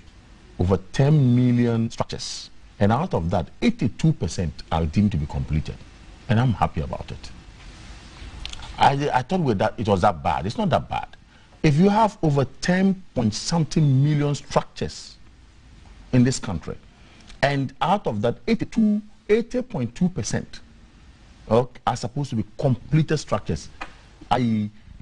structures that, of course, has some roofing and some windows first and all that. That's basically what this report is saying. For me, when you ask me what am I surprised about, yes, initially I thought were that bad. in terms of not having good structures as a country. But if what the report is telling us is what it is on the ground, then of course we are good to go as a people. However, room for much more improvement. Okay, let me bring in. Are you from Upper West, by the way? Come on. Are you from Upper West? No, I'm from the northern region. From northern region. But I was born and bred in the Upper East region. Okay. So, I mean, within the enclave of Upper West, Upper East, I'm really conversant. Okay. Right. George, what surprised you about these figures? Kabi, good morning to you, your cherished viewers and listeners. And Kamal, long time no see. Since he got prosperous, he abandoned me. He abandoned me. I told you it's a propaganda. Since he got prosperous, he abandoned me. But we'll take it in our stride. I do not think that I was really taken aback by this data. It's to be expected, and I was only excited or intrigued by the fact that we had more women in the region than the rest. I mean, compared to other regions. Because I'd never really seen it in that light until the data showed so. So I'm inviting Kamal and all interested guys to come. It could be teenage pregnancy too, you know. Well, whatever it is, we are excited that we have more sisters. We have more sisters in the house. We have more sisters in the house. I mean, it's a good thing to have women in your fold. They are the survivors. Yeah, so we are excited about it. What, for me, what worries me about the statistics is the fact that if we want to be very, very, very, very, very, very, very truthful, these figures should rather give us cause for worry in one direction. What is the relationship between the figures that have been churned out and poverty? Are we getting better? Is quality of life going up? You know, and those correlations, those are the ones that I would want the planners to look at. So drill down. Because, look, I'm not one of those who think that there should be some deliberate family planning issues in this country, because the resources, the land size, and everything that we have can contain 10 food. Dr. Pia will not be happy with. Well, that is her.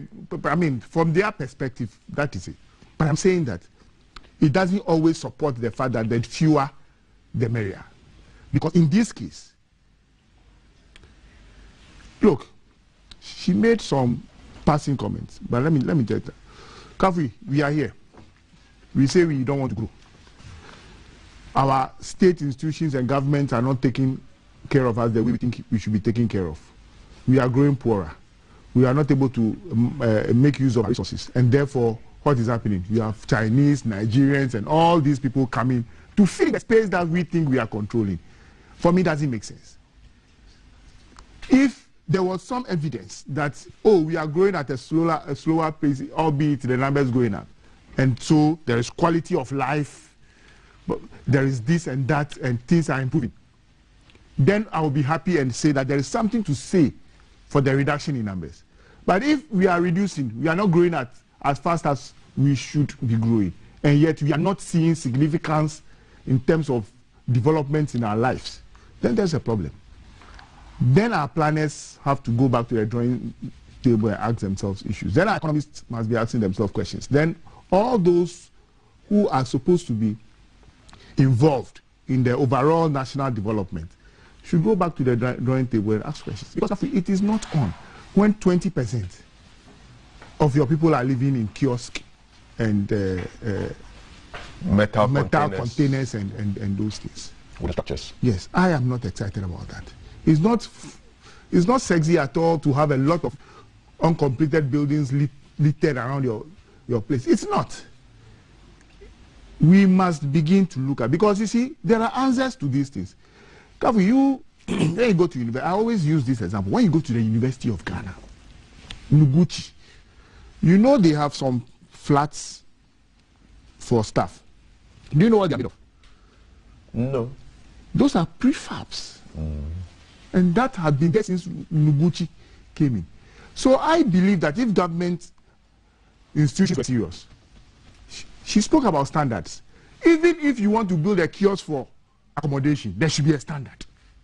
It cannot be just anything put together and called kiosk. Because when you put, where I live, there are a lot of uncompleted areas, there are a lot of kiosks. And I always ask myself, what is their rate of going to hospital on health insurance? Because then if you are there, mosquitoes would deal with you. You will get malaria of it, and you may have to go to hospital with your family more often.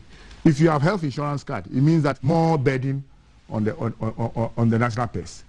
So really, we must take a holistic. These figures are just guides, and so we shouldn't be too excited about it. For instance, I am not surprised that Greater Accra are taking over the Ashanti region, because even proud to that, you remember that when the Electoral Commission did their registration, Greater Accra was higher. Okay. So, like she said, the devil will be in the details. Maybe there's more migration because the people are here to look for economic opportunities. Or there are so many things. I would advise government that this should also tell government that the beautiful thing about us is that the adjoining regions to Greater Accra, Central, Volta, Eastern, there's so much more space to make people comfortable. When you just drive out of town, you see that there is land. People can have a more comfortable life if we expand to those areas, and if we make a deliberate effort to site structures and government institutions in those areas. I'll give you one example. Right now, if you go to Tanzania, Dodoma has become very popular. Everybody's moving toward Dodoma because Parliament has been taken to Dodoma. So now every institution has to go and establish near the House of Representatives, and it's making life more, So we must look at some of these examples and deal with them. We must be deliberate in these things. Yes. What are your thoughts on the population figures coming out of that preliminary report? And there's a picture on the front page of today's Ghanaian Times of Professor Enim, the government statistician, launching the report. That's a big headline in all the papers. Daily Graphic says, we are 30.8 million, and talks about the structures and the female-male population. And then BNFT also says, population now 30.8 million. So those are the big headlines, big story for today.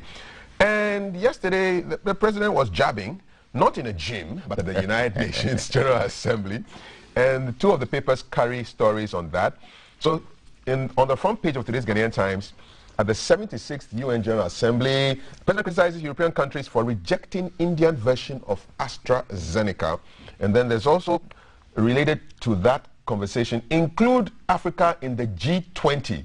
This is what the President is advocating at the UN General Assembly. I'll get Kamal to take a bite at these two issues. Jabbing the European countries for rejecting the AstraZeneca Indian version, and then asking that Africa be included in the G20. Your thoughts? Well, to begin with, let me applaud Ghanaian citizens living in the U.S. for their gesture towards the president before even his speech. If you watched it, I saw some videos that showed how Ghanaians indeed were elated to hear that indeed the president was going to address the United Nations, as it were. Were they in the streets? They were all over the street, in front of his hotel. I mean, and they fixed the country, people didn't like that. No, these were people who have adhered to fixing the country, and that the fixing the country mantra is something that is catching up. They are really fixing. We are really fixing the country. So I mean, they were there to thank him for the good works, as it were. But let me thank them for what they did. Now, Kavi, back to the substantive matter. The president calling on European countries who are seeking or who are on the issue of using, if you like, COVID vaccine as a measure to control immigration is just right. First of all, why COVAX? Because it's not made by them, it's made by Indians. Now, I'm saying, why COVAX? Because the United Nations itself, through the WHO and all that, they had a meeting. But countries that are deprived, such as were, in terms of finances and all that, let's find a way of assisting them with some of these vaccines. And this AstraZeneca that emanated first from Oxford in the UK, finding its way to India, where manufacturing has been done, called Covishield. Then COVAX says, look, let's have that, and then push that to countries that we feel could not or cannot, if you like, afford. Then, of course, we can have their citizens being vaccinated. People are vaccinated. Having been vaccinated, try to travel to Europe, you say no. The fact that you are vaccinated, but not with what we want, but with something coming from India, even though it's Astra vinegar, we still think that you have to go through certain measures. With a great respect, I think that is quite disdainful. I mean, it's not proper. Well, they have the right to allow whoever they want into their country. It's a sovereign country. Yeah, yes. They do. That is why we have international communities that we all belong to. That is why we sit down and agree that conventions must be written. And then we create a convention or agreement that, look, COVAX must be established. Then when COVAX is established, a particular product will be agreed upon by all of us. Then it goes or shipped to all these countries, including Ghana, including some countries in Africa. Beyond appeals, what can we really do? Now, what can we really do? I mean, apart from just appealing. No, that is the danger of it. And that is why I come to ask the question, why? Is it then important, or is it worth it to join an international community? Okay, we appeal, you do nothing, but yet you come to tell us that, look, we are actually extending overtures to you that come and join us and let us all think alike. The next moment, there's some discrimination. I mean, it's a bad one. So what the president did for me was a good call and was a wake-up call to these countries that think that, look, even though we have had people vaccinated, we still want to discriminate amongst ourselves. I mean, it's a call that would go a long way to, if you like, eradicate some of these discriminatory tendencies. Is it not because we depend a lot on these so-called advanced countries, and so your hand is in somebody's mouth, but it doesn't also mean, make your own vaccines. It doesn't really mean that if you are extending, you know, assistance to someone, the person should be persecuted or the person should be treated in a manner that is inhumane. It doesn't also mean, I mean, objectively, reasonably, we all say that, look, my mom always say this, that the rich man has what he needs in the hands of the poor man, and the poor man has what he needs in the hands of the rich man. You can be the biggest, you can be the superpowers in the world, but there's that little thing that that small country has that we do not have. What does Africa have, what does Ghana have that the Western countries Look at all these multinational companies here, rushing for our raw materials, bauxite, manganese, gold. Do they have it there? They do not. So obviously we have what they don't have. So the point is that it is supposed to be a win-win situation. That is why our leaders like Nana Addo Akufo-Addo, are speaking up now, and I'm happy. He started with the Ghana Beyond Aid, and people said, oh, this man is trying to be so ambitious. No, I liked it. I heard some Pan-Africanists come out and say, look, this man, the way he's going was great. I remember when the French president came here, and he went on that. Is Ghana Beyond Aid now? Oh, we are working towards it. We are working towards it. I'm happy that we've had series of, we just spoke about census. We've had series of census conducted, but this is the first time we are having a digital one being done. Yes. But if Ghana is beyond aid, why is the president calling for support? Oh, I am saying that even the superpowers still will need support.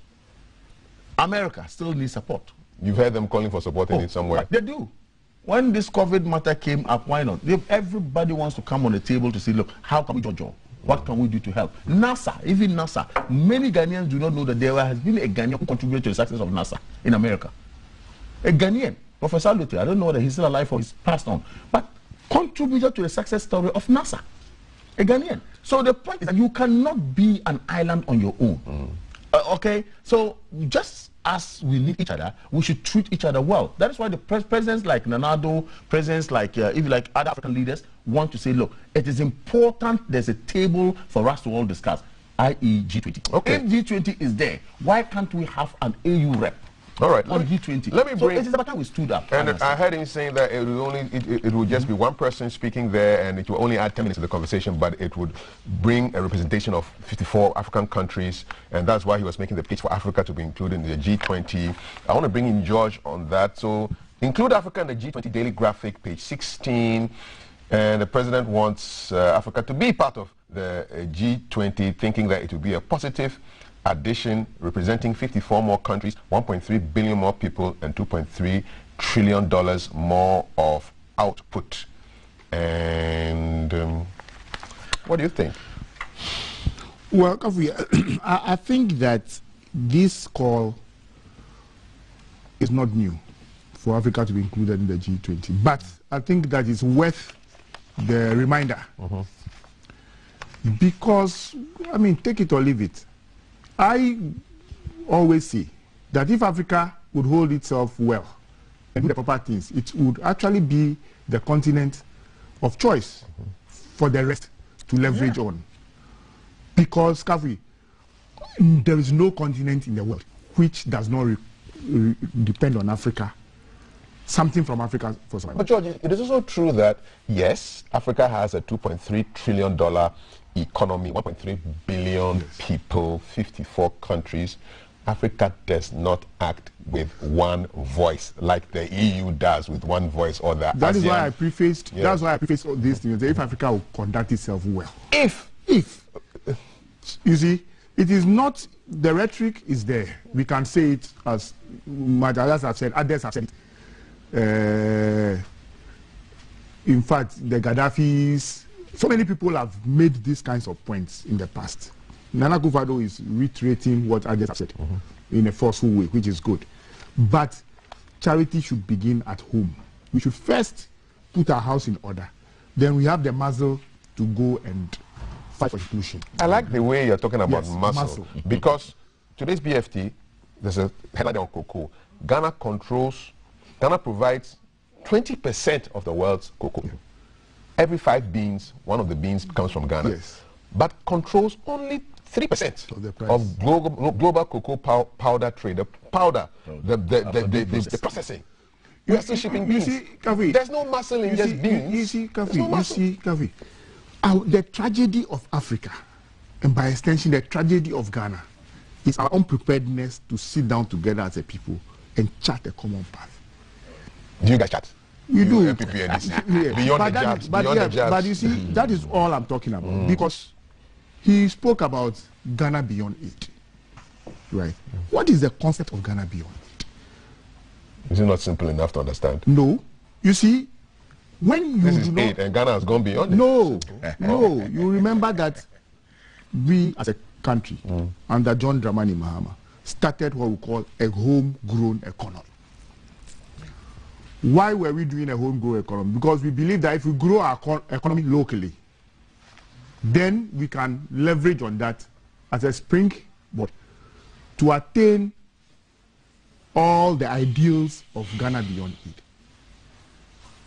So you fix your health infrastructure, you fix your education infrastructure, you'd provide a foundation on which you build.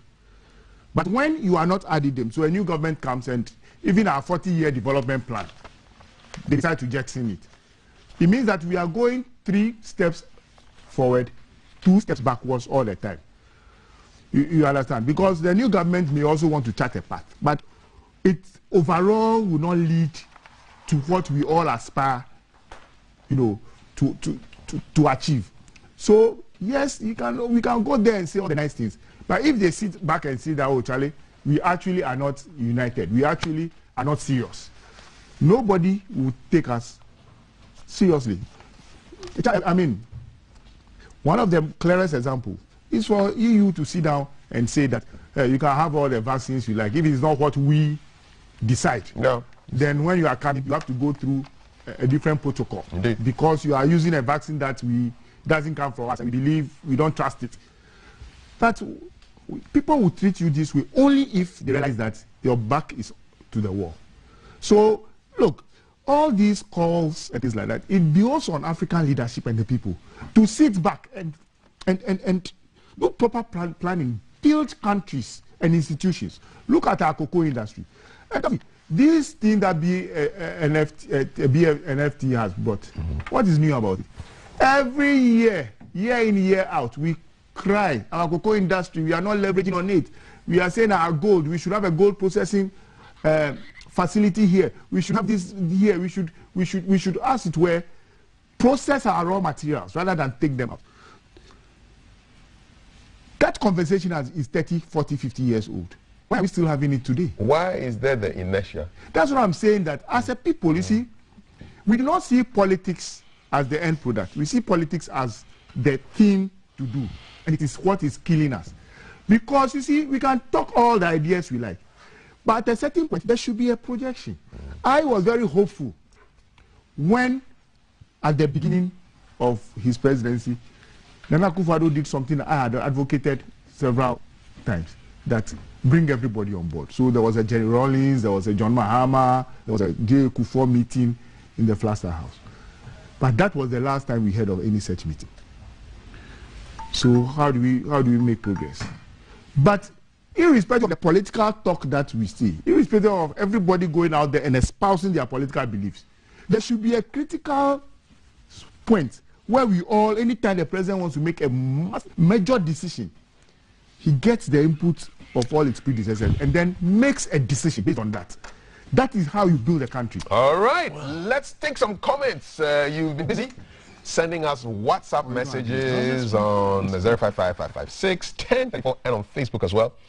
And T for Thelma is here to read your comments for you. Take it away, Thelma. Yep. So, like we said, we are on Facebook. It's Ghana Broadcasting Corporation. So follow that handle and you can join the conversations. We know how data and the bundle costs are important to you. So we try to break up the segments into little pieces so that you can be a bit more specific with your comments. And so you can see that we're doing newspaper headlines with the hashtag GTV Breakfast. So that's Kaf wearing his Friday wear on Thursday. He started his weekend early. And so when we go comments, then all the stuff that you've been posting and the ideas that you are sharing with us, so Prince Populampo says that's great, and a straightforward speech from Mr. President referring to yesterday's address by His Excellency the President at the UN General Assembly, that 76th meeting. Yawuza Swame, I've been monitoring the story surrounding the pregnant woman who was allegedly kidnapped at Takoradi, but it seems there are a lot of twists to this story which make it very difficult to know who is speaking the truth to the issue. However, I think a thorough investigation must be done to clear all doubts in the mind of the public. Greetings to Michael Sebwatin Pope. Kojo Sempa, as we always know, would always send us a good morning. Good morning to you, Kojo. Isaka Aziz, good morning, my dear friends. Good morning, my neighbors. So that's our Facebook comments, and so you can see also photos of the conversations that we've had before. Dr. Novishi, my good self. The one that you should look out for is the one with the good prof on Ghana's leader, former leader, Ignatius Kutu Champong. That will come up much later in the show. But on our WhatsApp platform, a few of your messages have come in through there as well.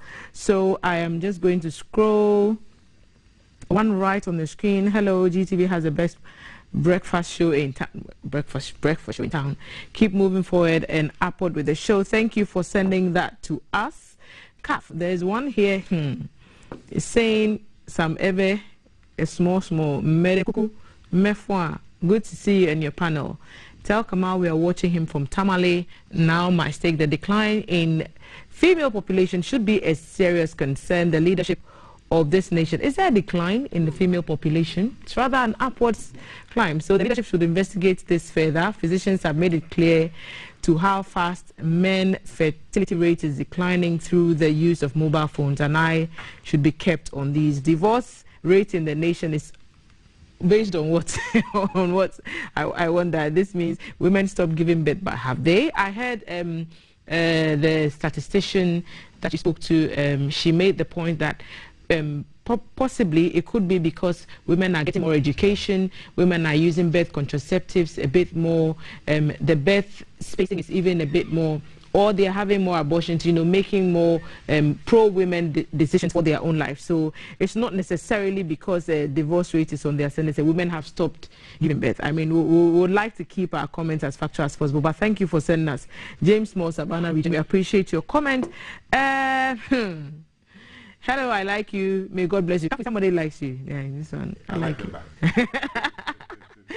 I think in the parties, we can behave like two panelists in the studio. Ghana will go along. I mean, we always bring gentlemen on the show. So, best behavior 2021 is what I call it. Kafui, some of the enumerators declared some of the houses uncompleted because they couldn't meet the occupants. Either they were denied access or they couldn't meet the people living in it. Okay. This is Nati by Ningo. I don't really know where that one is going, but some people have complained, Kaf, that when the people came, they didn't meet them.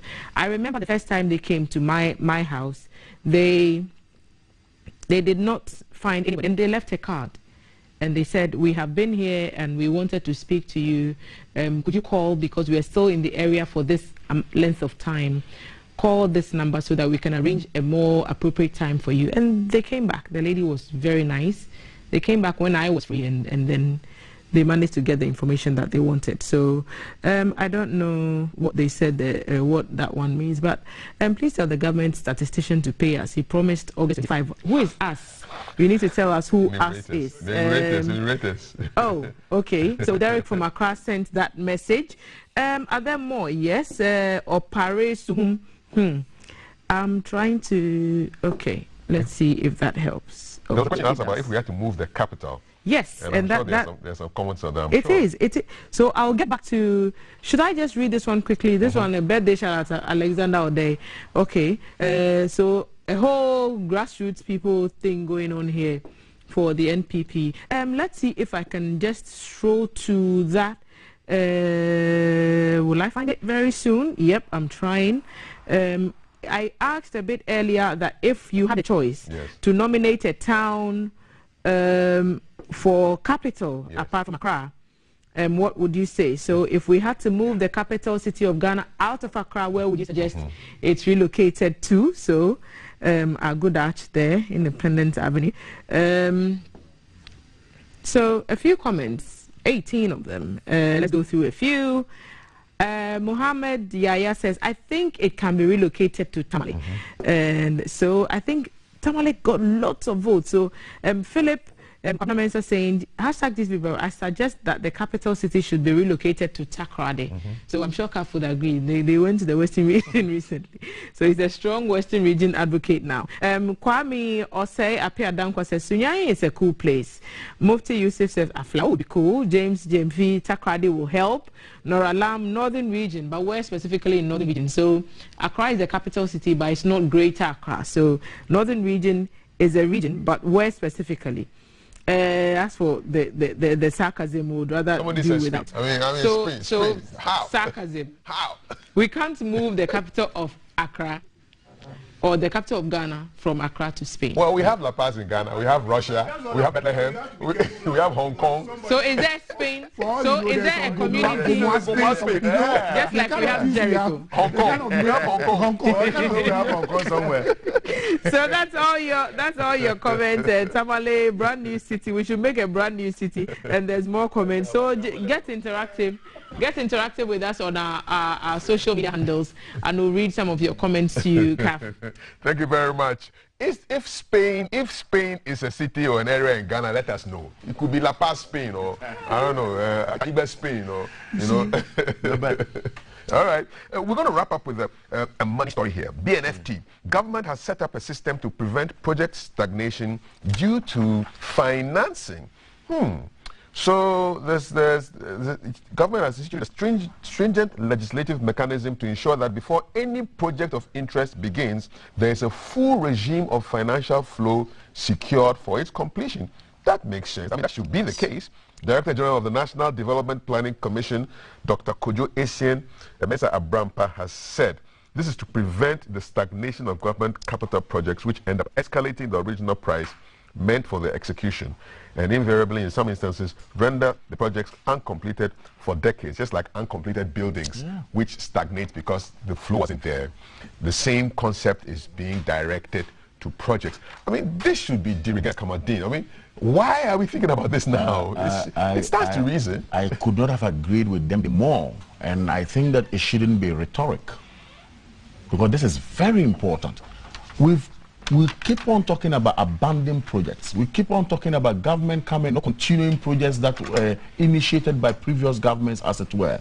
And of course, and we see all these uncompleted structures all over. Now, if this is a measure that we can put in place to ensure that there is indeed funding for what is meant to be done, that's a great one. Again, I am adding, it should not be a talk shop. Let us plan. If we say we are doing 111 hospitals, let's do it. Let's commit ourselves to it. And of course, you know what, Kafi? Polarization is the major problem. That Judge Lowe feels that once MPP is going to do 111, Agenda 111, once it is not an NDC government, he's skeptical. He's in doubt. Maybe he hasn't seen the financial flows. See, that moral support, that boost is needed. A commonality must be rich when it comes to national assets. Now, if we all sit down here and because of politics, somebody wants to do free SHS, it's not good. I want to build secondary schools, it's not good. Because of politics, I come to say it's not going to work. You know, we did that to STS, and it never worked. All of us as Canadians, and we had come out, we said it, look, STS was going to come under NDC. Many of us were like, oh, it would not see anything. We were not going to see anything in the end. And indeed, as we said today, we've not seen anything in the end. Again, Agenda 111 came. Great initiative by the Adonga Akufo-Addo. Judge Lowe and his friends. It's not going to work. Somebody even swore, an MP, a former MP, swore that if Agenda 111 is executed, he will make sure that he opts out of NDC and then vote for MPP. Positive though. Did Ejapa suffer the same fate? Possibly. Anything good, you see, we do not take our time to do that critical analysis of same. Then we come to sit down, poo-poo it, and then we move on. Now that spirit, that zeal, that of course brought about the idea is killed. My point is that we are a country wanting to develop. You can belong to your political party, I can belong to my political party, however Ghana is supreme. So if a project comes out that at the end of the day is going to benefit us, let us all arrive at the commonality and have that national agenda. Push it. When it works, we move. Why? I remember when the NDC walked out of Parliament when we brought the idea of NHIS, I mean, health insurance. They walked out of Parliament. No, are we ready? We don't have this. We don't have that. All those arguments were made. Today, Dr. CCA, his card is in his pocket. You checked? It's possible. Just check his wallet. No, you said possible. He spoke about the card. He spoke about the NHIS card and spoke about the burden on. You want me to go and look at it when you are saying it? Well, it's not an assumption. I know he's a very responsible citizen and he will have his NHIS card. Obviously, he says he has it. So the point is that we may go after something, and then at the end of the day, it will rather be do as good for all of us to embrace it and then push. This initiative is a good one. Okay, secure the funding. We build on it. Secure the funding so that we will not come out and just do the politics of it. Right. Come out and say we want to build this and indeed execute it for all of us. George, your bite on this as we wrap this segment up. You see, for me, it's business as usual, exciting. We've heard this over and over again. How many budgets having ministers read and assured us? That's different from this. No. Assured us. We have a financial management act. Are we following it? So it is very different from. No, I'm saying that it is discipline. Kafui, we all want a situation where all projects that are started are finished, and it doesn't become a burden on us. Because half-finished projects are more dangerous than you don't start at all. Indeed. Because sometimes it triples in terms of cost. The reality on the ground, though, is that governments must also be prepared to listen. He's talking about Agenda 111. We haven't said that Agenda 111 is a bad policy. We are only asking questions as a party. We say, look, John Mahama has left several projects, also hospitals. We've completed many in various parts of the country. Why are you not committed to completing those ones with whatever money you have now, than starting new ones that you may not complete? I think it's a legitimate question. And I believe that if they take it in good faith, it's more helpful than seeing every question asked as a political question or a political propaganda. Reality is that if we are committed to starting projects that we are funding to finish, great. But as it stands now, Kafi, I can enter into any argument with anybody that unless and until we go back to the drawing board, this will be premature ejaculation. You bring a law like this, it doesn't work. Because we are not disposed as at now to be able to do that kind of thing. Because we have so many projects that we have started. We don't even know where the funding is coming from.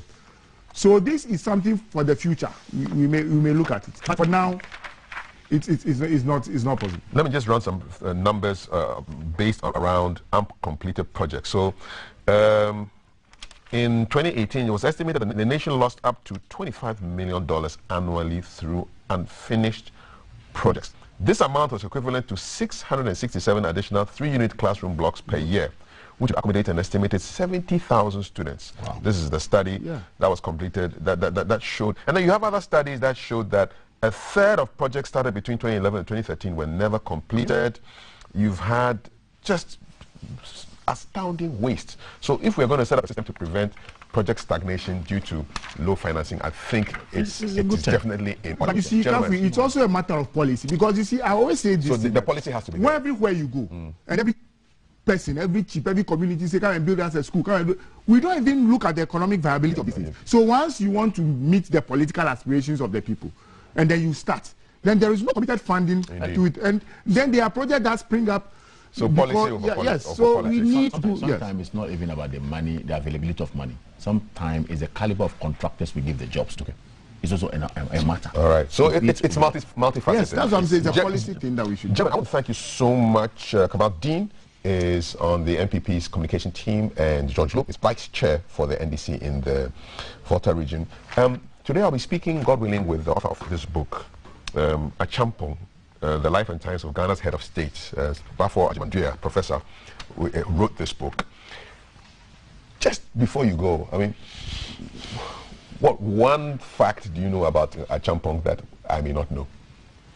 I'm sure I'm sure you know a lot of it. What other things that I know are very personal things that I may not want to share. What achievements do you think? I think that his Operation Feed Yourself, that was the greatest achievement. Was one of the things people would, of course, his Unigov. But I had the privilege of having an uncle working at Champong's government. Okay. And so the late Colonel Agbo, who just passed. Okay. So I even though I was very little, you felt something. Yes, I know a lot about the personal side of him. Yes, but generally he will be remembered forever for his Operation Feed Yourself, and of course the attempt at the concept of Unigov, which did it. Come on, do you know that all these catering rest houses that we had, dotted in all the 10 regions that we had before, were built by Achampong? That was his legacy. Great legacy. Okay, awesome. I know of one in Upper East region. Excellent. I read about him. All right. I remember when I was young in primary school, my first artwork was to draw Mr. Achampong. Oh, okay. I was a very good artist. Nice. You know, but you see, thank you. About him, when it comes to infrastructure, he was a guy. He did a great job. All right. However, his politics was something else. We'll talk about that in the conversation. So make sure that you follow. If you leave here and you can't watch, follow on Facebook or on Twitter or on YouTube. Let's look for Ghana Broadcasting Corporation, and you follow the conversation with Professor Ajimandria. John, thank you so much. Thank you. And I'm going to hand over to V for Valerie. And she's got some interesting updates for me. Valerie, take it away. Right, guys. Welcome to this side. We are keeping an eye, but we are going to Kaswa. We are going to Tuba Road. My colleague Alan is standing by now to give us updates. Alan, if you can hear me, we are getting ready to come over now. Yes. So I'm going to go to this side. Alan, give us updates. What's happening? Hi, good morning, Valerie. Yes, Alan. Fantastic hearing from you this morning, Valerie. I am on the Beach Drive, the main road that takes traffic off the Accra-Kaswa Highway. I mentioned that earlier when I was presenting the traffic rush hour, and I told commuters they could use that side of town, avoid the traffic, and then come up at the barrier intersection. Unfortunately, this road, as I mentioned, is in a deplorable state. And this has gotten a few of the commuters who drive on this road a bit incensed. The moment we got here, everybody wants to talk. There are some interesting facts about this road. Apart from it being constructed barely 15 years ago, it also provides a certain traffic escape for commuters who live on this side of Kokrobite and part of the Kaswa enclave. Interesting fact again is that the MP for English Yaman from Sylvester lives just about 10 kilometers.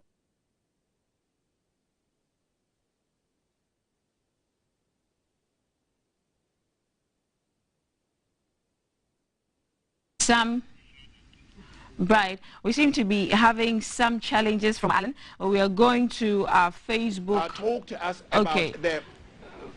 Right, Alan. Yes, we have Alan back online. Alan, we have you back online. Yes, you're live. Sure. Okay. So, if you can hear me, I'm going to bring on Nene Wayo, who is going to speak to us. He's lived on this road for the past 40 years. Nene, if you stand next to me by this road. Nene, welcome to GBC Breakfast. Tell me, you have lived on this road for 40 years. What does it look like when it rains? When it rains very much, here is very flooded. Okay. This is very flooded road. Unfortunately, when they are doing this road, I don't know how the engineer, I don't know what he did around this place. Okay. Because it will be a very big gutters around. They couldn't do it. After they finished the road, within the 2 years, after the 2 years of the road, they will start having this kind of problem here. But Nene, you can't talk about a gutter when it's filled with sand. How do you talk? With a gutter filled with sand, but nobody is coming to distill the gutter. So nobody is distilling the gutter. So when it rains, then the erosion takes place, then the gutter is filled. Now tell me, as someone who lives on this stretch of road, what have you done to get the attention of your MP, your MC, and your assembly members? Oh, this is option. The MP live around Tuba. Okay. The MC live around Tuba. Okay. They pass this on this road every morning and evening. When they are going to work, they pass here. After work, they pass here to their various homes. So this is not even assembly member to go and report to them before they should know that this road should have to be fixed. Okay. We've been joined by another member of the community. Please tell me your name. My name is Idrisu Abdul Samed Zanabongo. Yeah, I've been in this community for almost 5 years now. Right. And I've been driving through this road, and the nature of the road is not good. And I don't expect a country like Ghana should always suffer with it and the citizens, because look at this kind of road, the way the road is. We pay our tolls and other things. What do they do with their money? Idris, interesting, you mentioned something earlier, and I can understand how incensed you are talking about this road. How often do you drive on this road? I use this road. This is the easiest route for me. How does... I live at Tuba. Okay. So most of the time, this is the easier, especially when I'm coming home. Early in the morning, I have to use here because this is the easiest route to join the main road. Right. Now, how does that affect your vehicle? Every 3 months, I have changed my socks. Thank you very much. Let me bring on another member of the community who also wants to share his view. And then there's a taxi driver standing by. He seemed more incensed than the rest of them. But let me tell me your name. My name is William Adenyo, and I'm a resident in this community. Okay. And if we talk about this road, it was one of the worst roads ever in Ghana. Right. But when Mama came to power, the grace fall on the people of this community, and the road was constructed for us. But the road was not fully completed when MPP took over power. Wow. So when they took over power, they neglect the road, abandon it, and it's non-deteriorating. And they don't care about the future of this road and the people in this community. The construction works, there's a sand winning project going on up there. And nobody seemed concerned about what that will bring on this road. Since this affects you, what have you done about that getting the attention of your MP, your assembly members, or your MCEs? Have you made any attempts to reach out to them? Please, they are not available for you to even access them. If they are on this road every day. But yes, I'm told your MP lives only 10 kilometers from here. The MP came to rent a house to win power. We don't know where he's staying today. Wow. Yes, he just came. If you like, we can walk right now to his house, drive to his house, and see if he's still there. He only came to rent a house to get power. So he's no more here. And you know what? Very soon, you may not be able to apply this road again. And the most dangerous thing is, you see that small portal there? Yeah. Go to the Tobut police station, ask right now. I asked them, I went there, I do a Facebook live there some time ago, and I asked them, what definitely those problems there? They say, oh, it's causing a lot of accidents. So most of the accidents are the Tobut now, because the cause of that porthole over there. I see. But no one cares of fixing that small problem. This indictment on your member of parliament as well as your MCE is one grievous one. I do not think they will necessarily ignore what is happening. As a community, have you come together to petition them? Like I said earlier on, if these people are living, they are applying this road every day, doesn't mean they don't know their call as MP or the appointment that they are having. Why are they appointed as MC, or why did you go for the parliament to become a member of parliament for this community? Right, okay. You went there because of all of us. So if you concern, as you use the road every day during the campaign and everything, you should have think about it that, oh, the road is deteriorating, so let me come and fix it. Right. Not necessarily come in with force, but we organize demonstrations soon, and we invite you so that the whole nation will know how the people of these people. I have to go. Let me get the station master, the taxi people who work here. These are close by. The taxi station is just next to us. Station master, how does the road affect your people? It's very serious. This very road is very serious to us, because when there is a rain, we cannot pass through unless you park until the rain got stopped before you pass through. So it affects majority of our cars. Even the affecting is almost affected the owners of the cars, and then we the drivers too. The spare parts we cannot buy. Let me cut it short for you. This is the year of roads. Your MP, Mr. Sylvester, Honorable Sylvester Tete, lives just up the road from here. He's watching us this morning. What will you tell him? Okay, I'll pick him a lot to do his right to the community, because I know he always passes here morning, afternoon, evening, because he's just living behind us. We all live in the same community. Yeah. But I don't know what he's doing about it. So I'm breeding him. We the taxi drivers are breeding him to do the right thing for us, because the road, even the MC is also living behind Sylvester. Thank you. Thank you very much. I have to go, but by all means, I'm sure they know what to do from here, since they've heard you speak to us. I'm coming back to you in the studio, Kafui. Let me reiterate that we tried to get hold of the assembly member. In fact, I reached out to a few people to try and get him to come over, so we get this interviews, at least so we can hear the side of authority. But nothing happened absolutely. Just as I'm speaking to you, Nene Wayo is trying to get hold of the assembly member as well. This has been Keep an Eye, coming to you live from the beach drive off the Accra-Kaswa Highway towards Tuba, which provides a traffic escape from the main road. Thank you, Kafui, and back to you in the studio. Right, Alan. Thank you, Alan. That was Alan who was speaking to us from the Tuba Road in Kaswa, and this is GTV Breakfast, guys. We're taking a quick break. Live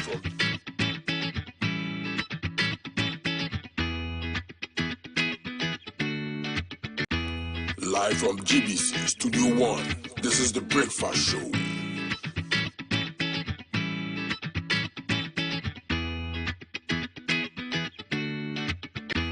Live from GBC Studio 1, this is the Breakfast Show.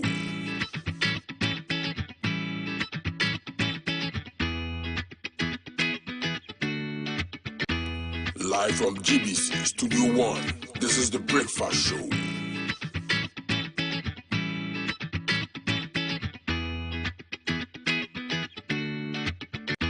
Live from GBC Studio 1, this is the Breakfast Show.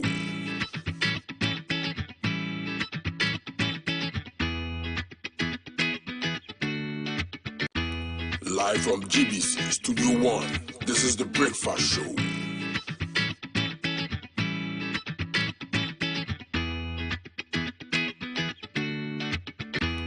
Live from GBC Studio 1, this is the Breakfast Show.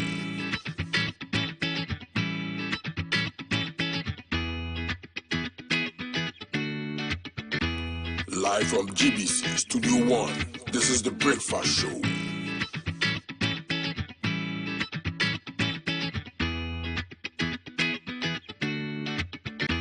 Live from GBC Studio 1, this is the Breakfast Show.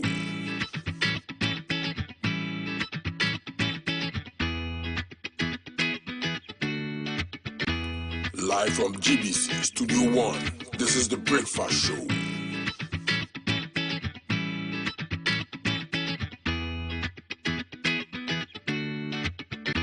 Live from GBC Studio 1, this is the Breakfast Show.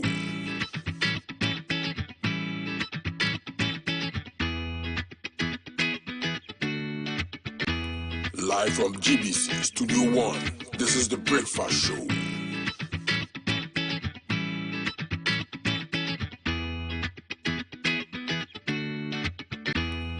Live from GBC Studio 1, this is The Breakfast Show.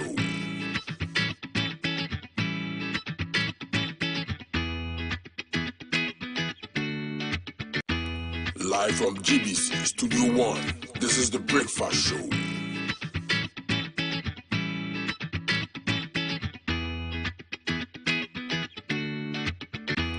Live from GBC Studio 1, this is The Breakfast Show. You know that you can play games and just remove yourself from boredom as fast as possible. Join my Bet Africa now. Enter the bonus code GTV for a bonus. You want to play as many games as you want. There's virtual soccer, there's my Bet League, the spin to win, drops and wins, other exciting games. Grab 100% money back on your first lost bet placed after making a deposit, and join the truly Ghanaian home of betting now, My Bet Africa, home of betting today, 23rd of September 2021. The Ghana Football Association is expected to unveil a cup of Milo. All right, Milovan Rajevac is expected to be named the coach of the Black Stars. What is your thought on that? And today is a special day too, because on this day, 90 years ago, was born a gentleman who would become head of state of Ghana, General Ike Achampong's 90th birthday today. And a book is to be launched today, The Life and Times of Ghana's Head of State. And the author of this book is a former UN Senior Governance Advisor and co-founder for CDD Ghana. If you don't know what CDD is, let me tell you without even giving you a prize for it. Center for Democratic Development. My guest is Professor Bafo Agyemang-Duah, author of General Achampong, The Life and Times of Ghana's Head of State. Prof, good morning, and first of all, congratulations for writing this magnificent book. Good morning, and thank you very much for having me here. It's a real pleasure. We're going to dive into the book in a short while. Yes. But before that, take a look as we go back into history. It's a military government which will rule with advice from certain eminent civilians in the country. Born on the 23rd of September 1961, Ignatius Kutu Achampong was born to Catholic parents in the Ashanti origin. He attended the Roman Catholic schools at Trabom and the St. Peter's School, also Catholic, in Kumasi, both in Ghana's Ashanti region. He attended the then Central College of Commerce at Aguna-Sredru in the Central region. From records, he was commissioned into the Ghana Army in 1959 and served as a member of the UN peacekeepers during the Congo crisis. You may recall that the first military coup d'etat occurred on 24th February 1966 when Colonel E.K. Kutuka and his brigade major, Major A.A. Ifrifa, overthrew the government of Ghana's first president, Osajefo Dr. Kwame Nkrumah, leader of the Convention People's Party, CPP, at that time. On 13th January 1972, Lieutenant Colonel Ignatius Kutu Achampong, then commanding the 1st Infantry Brigade of the Ghana Armed Forces in an acting or temporary status, led a bloodless coup d'etat against the democratically elected government of Prime Minister Dr. Kofi Abrifabuzia whilst he was in London for medical treatment. This happened to be the second successful military coup by the Ghana Armed Forces in Ghana, despite the first coup d'etat occurring just after 6 years. Dr. Kofi Abrifabuzia was accused of economic mismanagement and arbitrary arrest, both characteristics of the former Nkrumah regime, which was ousted by an army coup in 1966. The Kotoka International Airport was closed to incoming flights, and telephone and telegram links with the rest of the world was cut. There are still a few people alive today who recall the announcement on a radio broadcast that fateful day on January 13, 1972, when Colonel Achampong said, quote, Dr. Kofi Buzia has been dismissed and the army had taken power, unquote. From where he was in London, Dr. Buzia received the news of his overthrow with dismay, insisting in a statement issued soon after that, quote, the people of Ghana will resist this selfish and senseless coup d'etat and overthrow it, unquote. But alas, that was not to be, as Colonel Kutu Champong held on to the reins of power in Ghana. Notable historical changes and events introduced or implemented in the country during the period under a Champong include the change from the imperial to the metric system of measurement, change from driving on the left to right-hand traffic in Operation Keep Right, Operation Feed Yourself, a program to develop self-reliance in agriculture, national reconstruction aimed at promoting employment and skill for workers, facelift projects in cities, and the reconstruction or upgrading of stadia to meet international standards. There were, however, widespread accusations of both the encouragement and endorsement of corruption in the country under his rule. It is worthy to note that a few months after Colonel Champong came to power, on 27th April 1972, former President Kwame Nkrumah died in exile in Guinea. By this time, power in Ghana had changed hands a few times since Dr. Nkrumah's overthrow. It was Colonel Champong who allowed Dr. Kwame Nkrumah's body to be returned home to Ghana and buried on July 9, 1972, at the village of his birth at Nkrofo, following the 4th June military uprising that brought Flight Lieutenant Jerry John Rawlings to power in 1979. Colonel Ignatius Kutu Champong was court-martialed and executed by firing squad on 16 June 1979.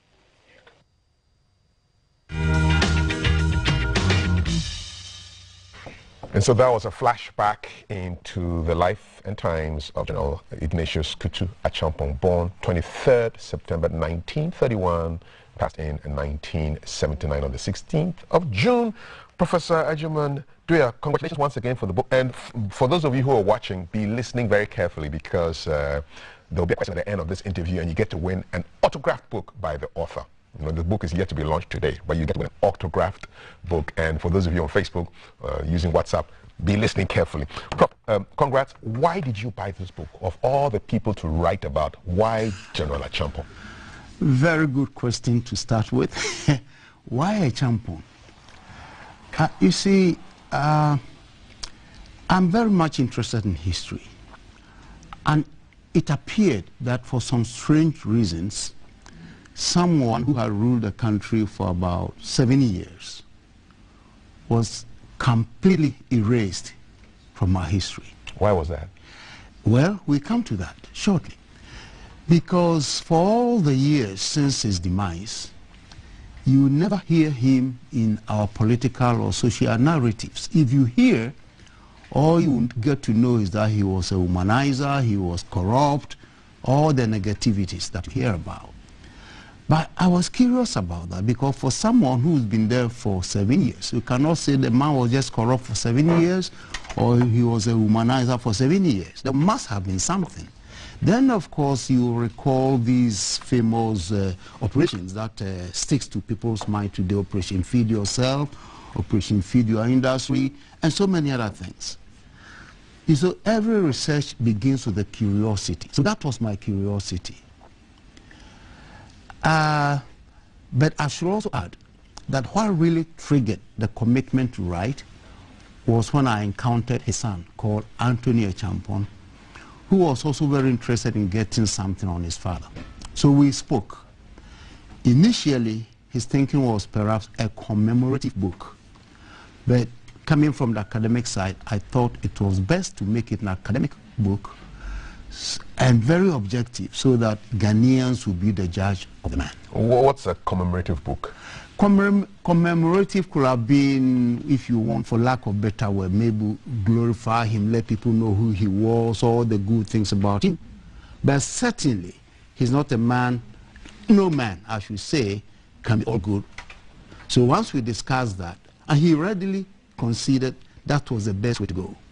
How long did it take for you to start this project till now, where it's going to be launched? It's about 5 years. Ooh. 5 years, because I wasn't fully dedicated to it in terms of time. You know, I work full time. So I was writing mainly in the evenings and weekends. At times I'll break off for maybe months. And also the research took a lot of time. You know, I sent research assistants to Champong's hometown for a couple of weeks talking to the home people, the older people, the younger people, just trying to figure out and getting a complete picture of him. Then in Accra, a lot of former soldiers were interviewed, friends, so many things. Then, of course, these were the primary sources. Then I had to resort to published materials, videotapes like the one you showed, and many other things to help me to be able to have a composite picture of the man to be able to write the book. So it took some time. We'll get into his life and time shortly, but sure. I just want to ask you a couple of more questions on the process of the book. What surprised you in your research? Oh, many things. First of all, as I kept researching, or I should say, the more I researched, the more I realized that the popular picture of this gentleman that we seem to have in the country really is not the picture he deserves. You see, we spoke of corruption, for instance. As I dug into it, including, when he was overthrown, there was this committee, Citizens Vetting Committee, those who investigated him. There is nowhere you find that the man had money, as they claim to be in Swiss accounts. Even his local bank account had amounts that were ordinary, not smacking of someone who was head of state for 7 years. How is it normally when you get money, people steal money, they like to build mansions? There's nothing like that, not even in Accra. I know he stayed in a certain humble home in Laboni. I discovered that. That didn't even belong to him. He lived his life mostly at the barracks. As head of state, he was at Arakan Barracks, you see. And then his hometown has a very modest 2-story building. That's all. It's still there, in fact, run down a bit. So if you are talking about someone who was so corrupt the way we have painted him to be, we should have found some substantive wealth. I didn't find anything of the sort. And I believe that those who investigated him, some of them are alive. So if I'm telling lies, they have every right to rebut me. I didn't find any. Let's talk about his life. If he didn't become a soldier, what would General Chapo most likely have become? What a question. I should say that he started as a teacher, people teacher, he taught. Then he went to the business school in Swedru, as the video spoke about. From there he learned to be a skilled secretary, taking short turns and all that. So at one point he became a secretary to the regional education officer in Sunyani. That time it was Ahafo. In fact, it was Ahafo. Ahafo. Yes. No, not Ahafo. It was part of Ashanti. Exactly. Western part of Ashanti. Yeah. So we didn't have Brong Ahafo at the time. Yeah. So so that was his background. In fact, when he was recruited and trained and put in the army, he was made to teach at the Bema camp primary school because of his background. So he's likely he would have been a teacher? Most likely. Yeah. Most likely he would have been a teacher. Did his father want him to join the army? Not at all. It's a fascinating story I captured. You see, if you trace their history, his great-great-grandfather fought in one of these Asante British wars. And I think the man was horrified by his experiences, so much so that he passed on the story to a champion's father when he was the father was a little boy. And the father was so frightened about the military, based on the stories of the Ashanti British War of 1879 thereabouts. So the father grew up swearing that under no circumstance will he allow any of his children, if he were to have a child, to go to the army. So in fact, when the champion enlisted in the army, the father didn't know. And he went back to happily announce to the father and the family, I'm now a soldier. He had been recruited at the Kumasi Barracks in 1953. And then he went expecting the father to welcome this news. The father was upset, very much upset. He said, what? I don't want any of my children to be in the army. And a champion pleaded, it didn't work. So he cleverly went back to the barracks and recruited one of his trainers to to accompany him to his father to plead on his behalf. So the guy went with him, and after so much pleading, the father finally relented. And as I indicated in the book, the father, after Champon left the place to go back to the barracks, the father did not eat for a couple of weeks, saying that he won't get his son back alive. One of the saddest parts of the book is your description of his father when he got the news that he had lost his son, and all the fears that he entertained when he was joining the army had come to pass. Correct. Was it difficult writing that part of the book? Yes, very difficult, but you know, on your writing, you just have to look at the evidence.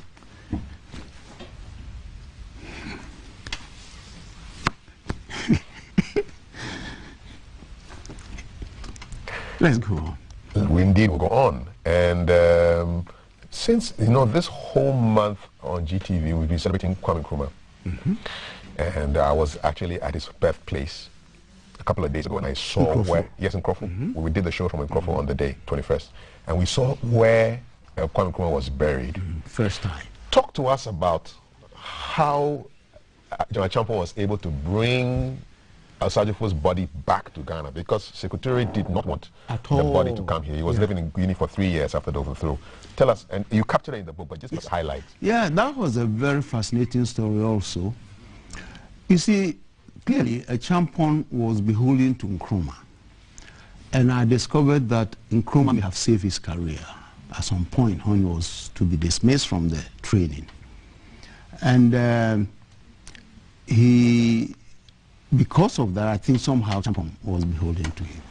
So when Nkrumah was sick in Romania, he recruited his son, Francis, to go and bring the father, hopefully to die in his own country. But when Dr. Francis went, the doctors did not allow it because he was too weak, but requested that when he dies, the body should be buried in his hometown in Crawford, not in Accra, you see. And of course, he died, and Secretary took the body to Guinea and decided not to release the body because he thought Ghanaians had treated Nkrumah very, very badly. And when he was about to relent, he even placed so many conditions which could not be fulfilled, including, for instance, reinstating Nkrumah's ministers, almost like reinstalling Nkrumah's government. So Joe Appiah, Bedema, and others led the delegation. Nkrumah's former secretary. Yes, yes, sent to Guinea. And Champon solicited the support of other West African leaders. That time we had Tabman in Liberia, the Nigerian leader, and all of them to go and plead. And finally, I think after about 2 or 3 months, the body was released. That's why the body was sent to Nkrofo to be buried. So he did exactly what Nkrumah wanted. So throughout the book, it's clear that in so many ways, and that's why, by the way, when Champon did a coup, there was this widespread belief that he had done it for Nkrumah to come back. But one source, one professor who's done some work, a little bit of work on this, even suggested that he did this purposely to get Nkrumah back. And the CPP stalwarts at the time made the claim, so they were expecting. And there's this story that, in fact, the plan was for the CPP people to fund him to bring Nkrumah back, but then he did not hand over the government back to the CPP. Those stories fly around, but from my research, I don't think that's accurate.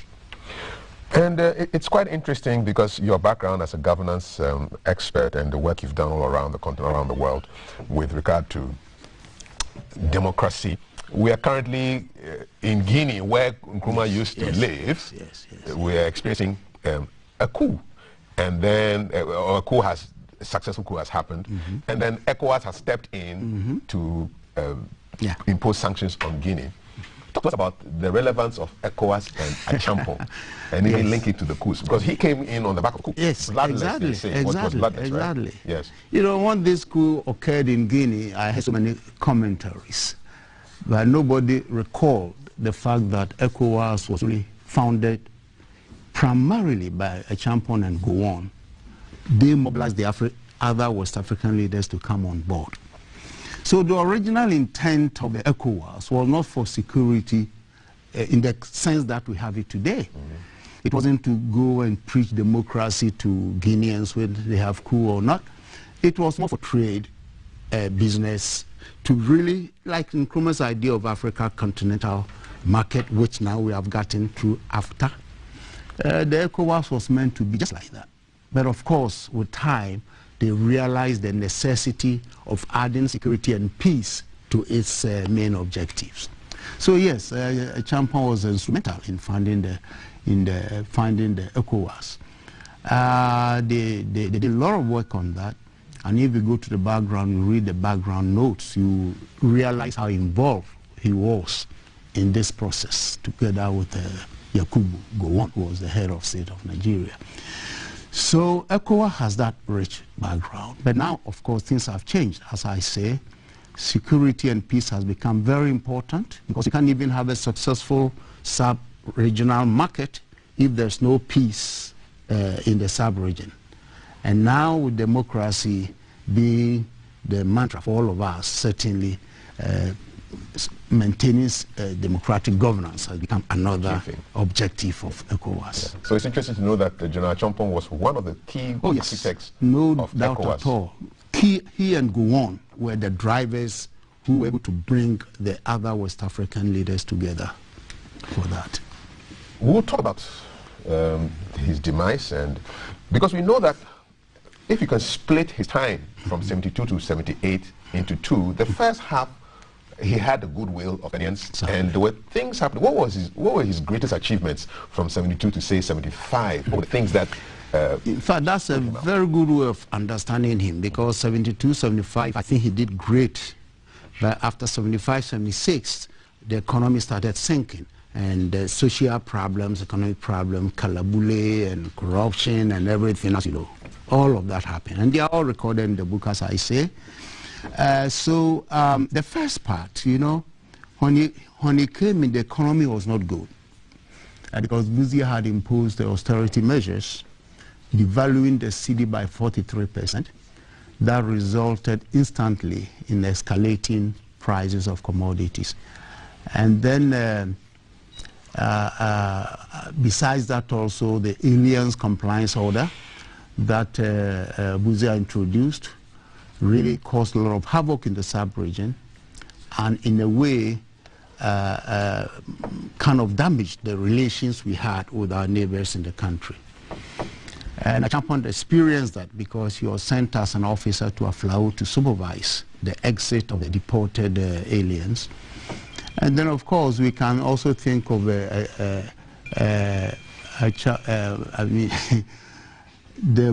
policy of dialogue that Busia initiated. Yeah, because he was talking to South Africa and everything precisely. So there were all series of things that really seem to have influenced Champon in that respect. So he took advantage of that. He did and overthrew. Yeah. But once he came, in fact, the initial reception to his coup was very cool. Ghanaians were not bothered by that.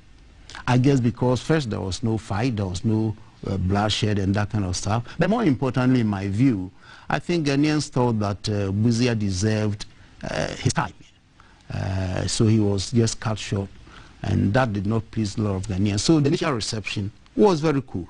But very soon, once he initiated some nationalistic policies, it ignited the old nationalism of Ghanaians. Look, the first action of Yentua, we will not pay when he nullified some foreign debts tainted with corruption. That's the word. He caused an investigation to be conducted in the foreign. At that time, by the way, the total national debt was just $300 million. Yes. The total. He was able to nullify 96 or 92 million. That was huge. Yes, indeed. At the time. That really started, and I spoke to the editor of the Graphic at the time, Cameron Dodo, the veteran journalist, who explained to me why they headlined the Graphic for that day, Yentua. That became the catchword for this particular policy. So That was good for him. It started bringing support to him. Then soon after, again cancelling the foreign debt and the initial hesitancy of the Western world to embrace it, he also introduced the Operation Feed Yourself. Which was a big success. A very big success. Yeah. Because, interestingly, that was an operation that was not forced on the people. Yeah. So just an appeal. And the Ghanaian sentiments of patriotism quickly ignited, and people did gardening and all kinds of things, even in their backyard. Here in Accra, people were farming. Schools were able to grow their own food and feed themselves, on and on and on. Those were the initial success among them. He appeared to be a very charming man who could get his way, just appealing to reason and using words to get people behind him. But then there was a decline from 76 to 78. Yes. What do you think, looking back, was his greatest mistake as we wrap up this conversation and talk about the launch? What was his biggest mistake? I think his biggest mistake was his personal generosity, kindness. This may surprise people. But the guy was generous to a fault. You see, these stories about giving women chits, and these were women he was dating and all. Truly, he was giving out chits to the women, but he couldn't have dated thousands or hundreds of women. He was generous. Anybody who went to him for a request would not return empty-handed in terms of either the chits for import or facilitating this for you.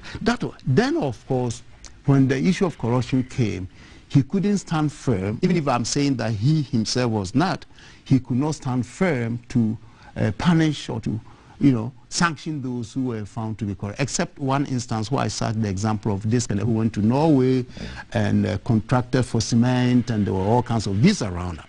So that was his biggest. Just overly generous. Overly and generous. Couldn't control his people. That's correct. He couldn't control. Then, of course, with that, he lost control of the management of the economy, and then everything started sliding. Very, very destruction, bad. And he was executed on that day in June. Briefly, how should Ghanaians remember him? And then we talk about the book. What was his legacy? Yes, briefly. I know everybody talks about Operation Feed Yourself, but I think the essence of all this program was Ghana becoming self-sufficient.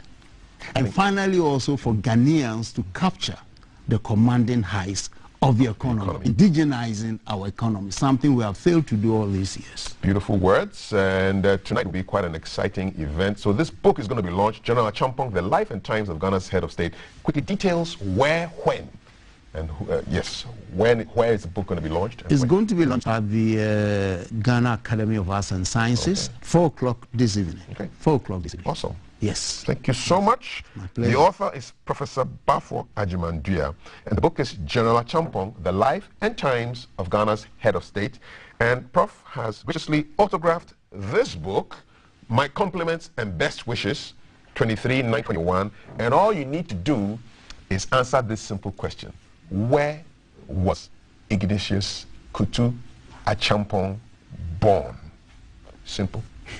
WhatsApp 055-556-1034. Social media. The first correct answer gets a hardback copy of the new book. Prof. It's been my pleasure. It's been a real pleasure. Thank you for the education. Thank you. And good luck with the launch tonight. Thank you so much. Okay, you're watching #GTV Breakfast. This is how we do it. It's a buffet breakfast. We talk some current affairs, we talk some history, and then there'll be some spoken word around the corner pretty soon and other interesting conversations. Don't go anywhere. There's a chat on how women can deal with extremism. Yeah, that's coming up in a while. Don't go. This is GTV Breakfast. Stay with us. Live from GBC Studio 1, this is The Breakfast Show.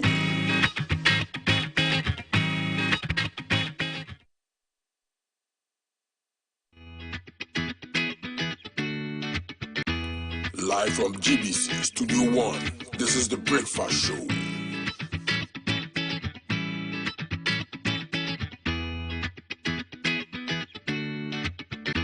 Live from GBC Studio 1, this is The Breakfast Show.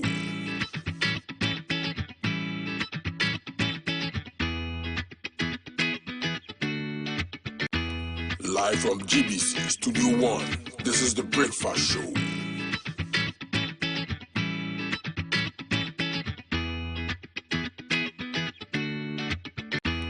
Live from GBC Studio One, this is the Breakfast Show.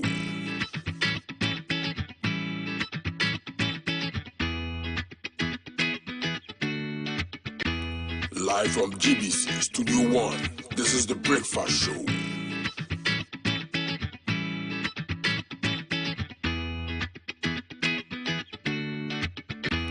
Live from GBC Studio One, this is the Breakfast Show.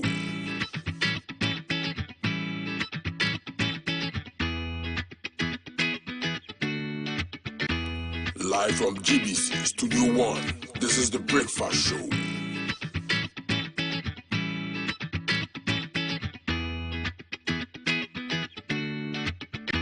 Live from GBC Studio One, this is the Breakfast Show.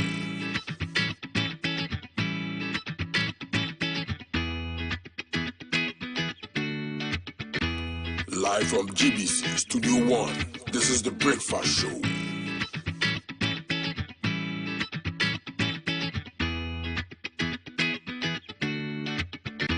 Live from GBC Studio One, this is the Breakfast Show.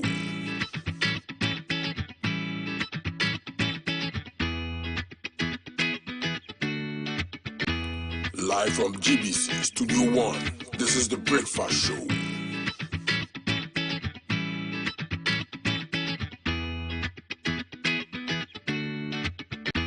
Live from GBC Studio One, this is the Breakfast Show.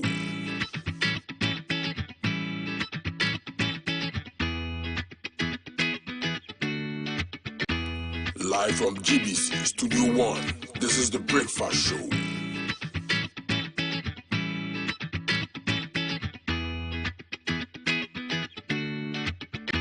Live from GBC Studio One, this is the Breakfast Show.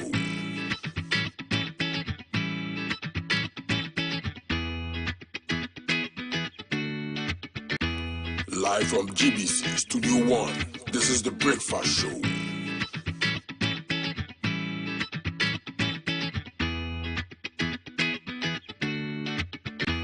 Live from GBC Studio One, this is the Breakfast Show.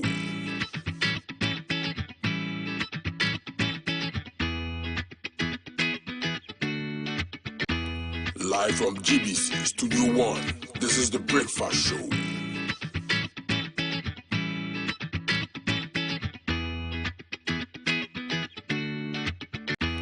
Live from GBC Studio One, this is the Breakfast Show.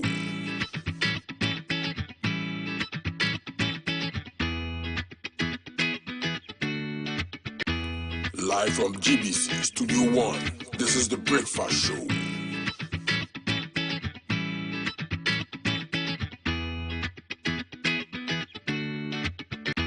Live from GBC Studio One, this is the Breakfast Show.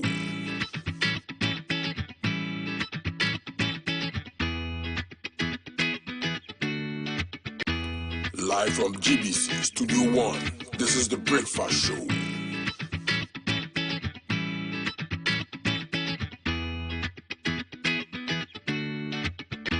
Live from GBC Studio One, this is the Breakfast Show.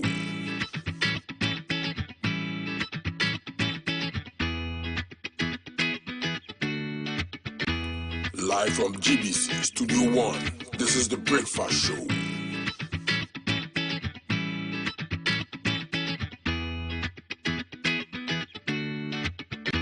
Live from GBC Studio One, this is the Breakfast Show.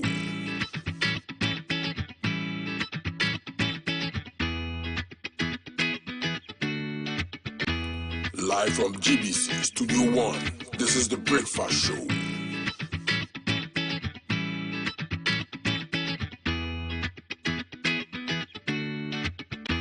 Live from GBC Studio One, this is the Breakfast Show.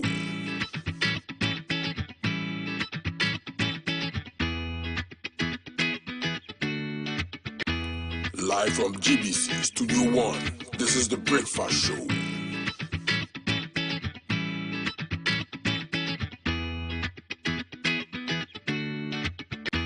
Live from GBC Studio One, this is the Breakfast Show.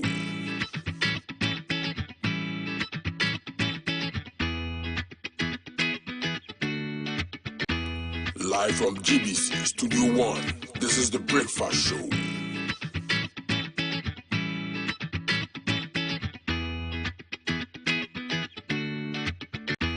Live from GBC Studio 1, this is The Breakfast Show.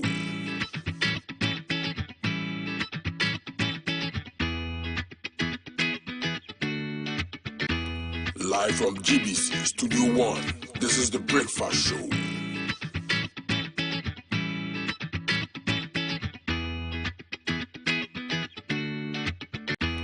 Live from GBC Studio 1, this is The Breakfast Show.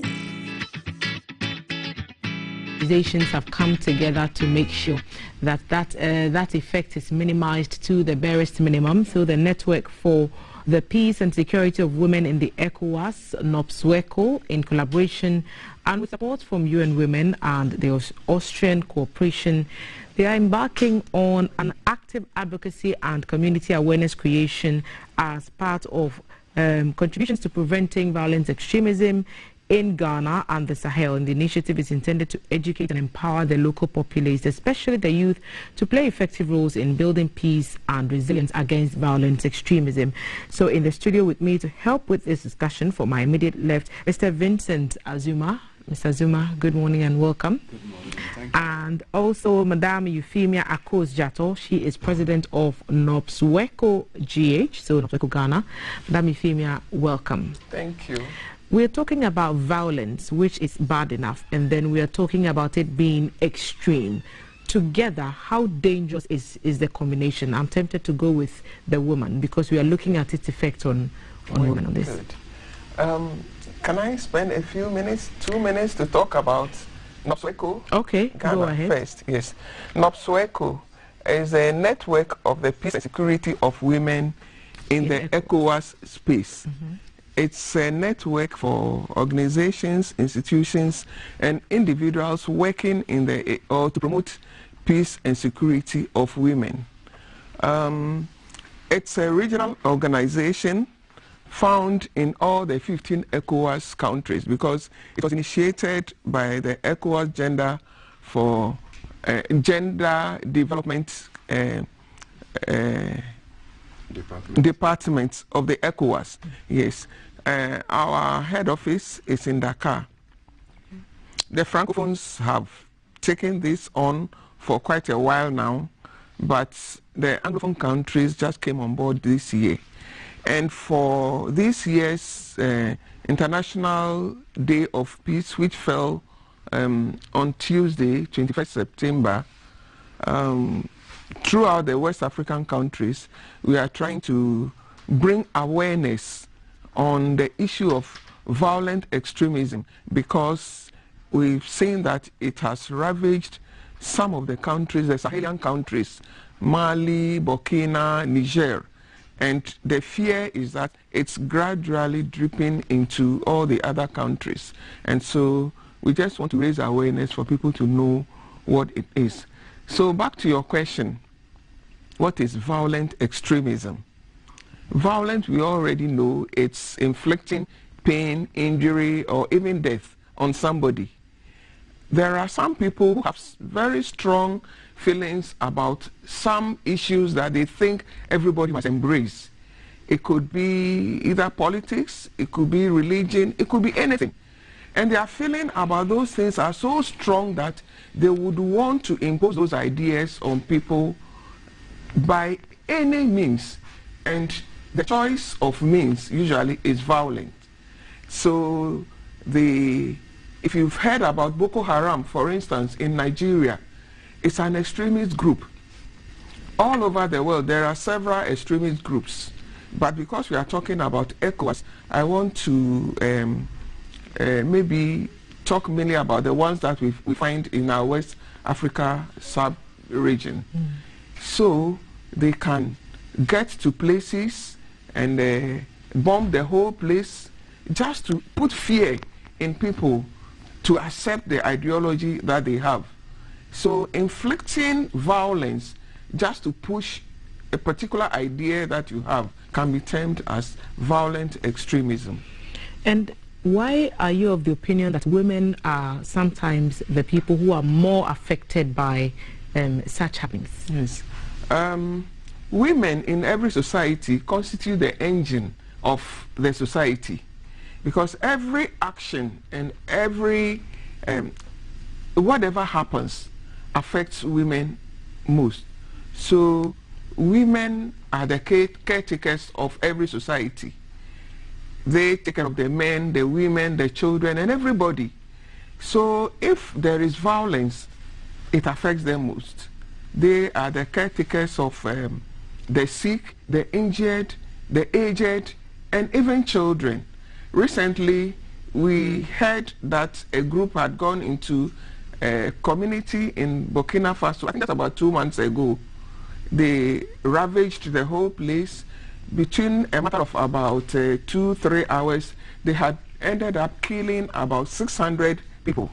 And if you see the videos and pictures of those who were fleeing the community, it was mainly women carrying babies and a few things that they could salvage from the calamity, and they were running away. Most of the women, of the men that were killed were the breadwinners of those families. And now that they are no more there, the burden falls back on the women. So the burden of the women have been increased. They assume multiple roles. Apart from their ordinary social and gender roles, they have to assume other roles. Right. And we think that the role of women is increased as a result of these violent extremisms. And so they should even be aware. Mr. Zuma,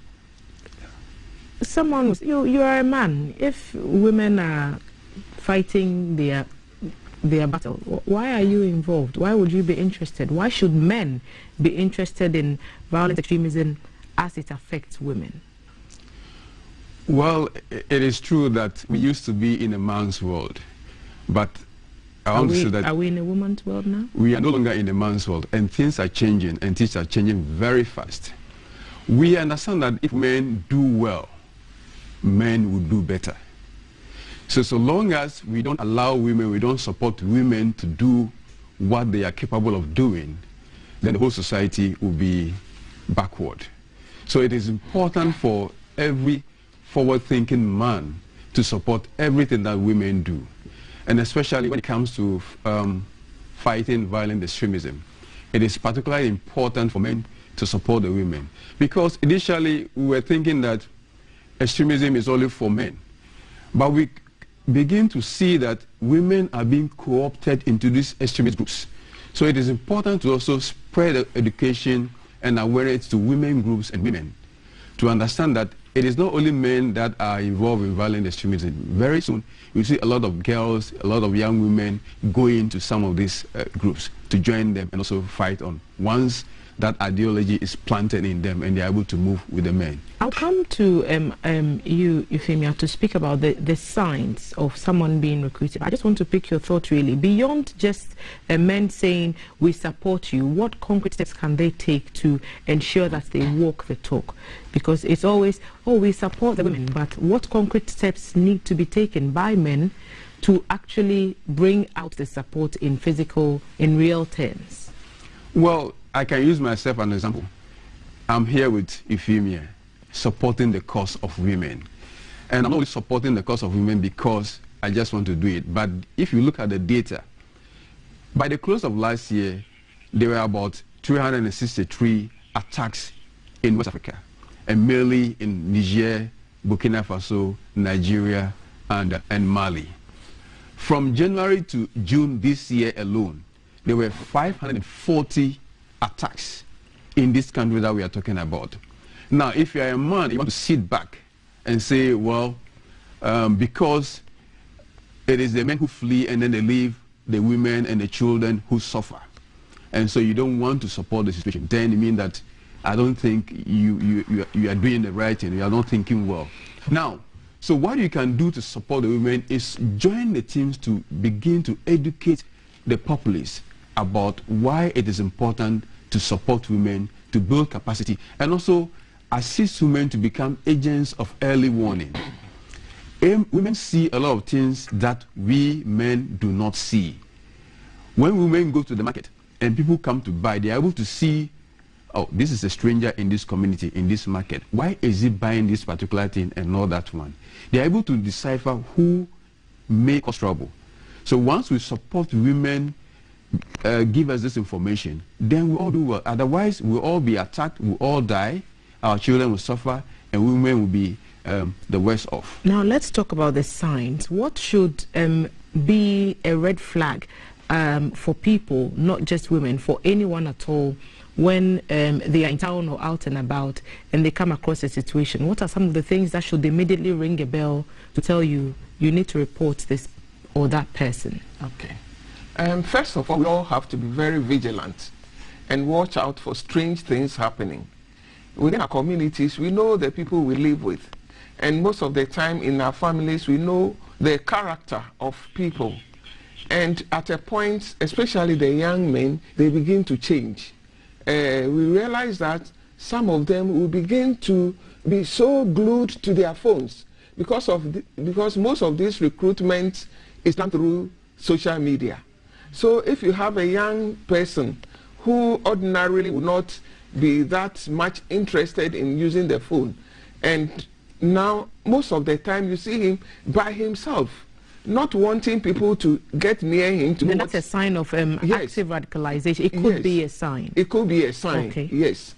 Sometimes too, you listen to their conversations, then they begin to talk about certain ideologies that they initially didn't engage in. Oh, now, for instance, this issue of sometimes it could even be politics. They change their thinking about politics, and you realize that they're talking more about doing things that will endanger other people. They may even be talking about traveling to some of these alien countries, and then you realize that there's a change in their mind. Is there an active attempt to recruit more women and children, would you say, in these instances of violent extremism? Yeah, in Ghana, we don't have the statistics yet, but we know that about 12 young men in Ghana have been recruited in some of these extremist groups. That is on record. But in Nigeria, there are a lot of women who have been recruited. Some of them go there through marriage. Some of them go there, they play the role of informants. Some of them are used as suicide bombers. And you know that they would want their territory to expand. And so they would want women to bear more children so that they can train them to be part of the group that they belong to. So in Nigeria, for instance, there are so many women who are in the extremist movement. Some against their will, others through marriage relationships that they have with these extremist groups. So there are a lot of them, and they use the young ones especially. They abuse them sexually. They send them on suicide errands and things like that. It's quite so disturbing. Recruitment, radicalization, using social media, and coercing women to accept to be suicide bombers, and also abusing them sexually. They are all signs of and they are all effects that extremism has on people. So beyond advocacy, and as we wrap up, beyond the campaign that you're on, what's the next step in your quest to stop violent extremism? I'll take both your thoughts. I'll start with you, Mr. Zuma.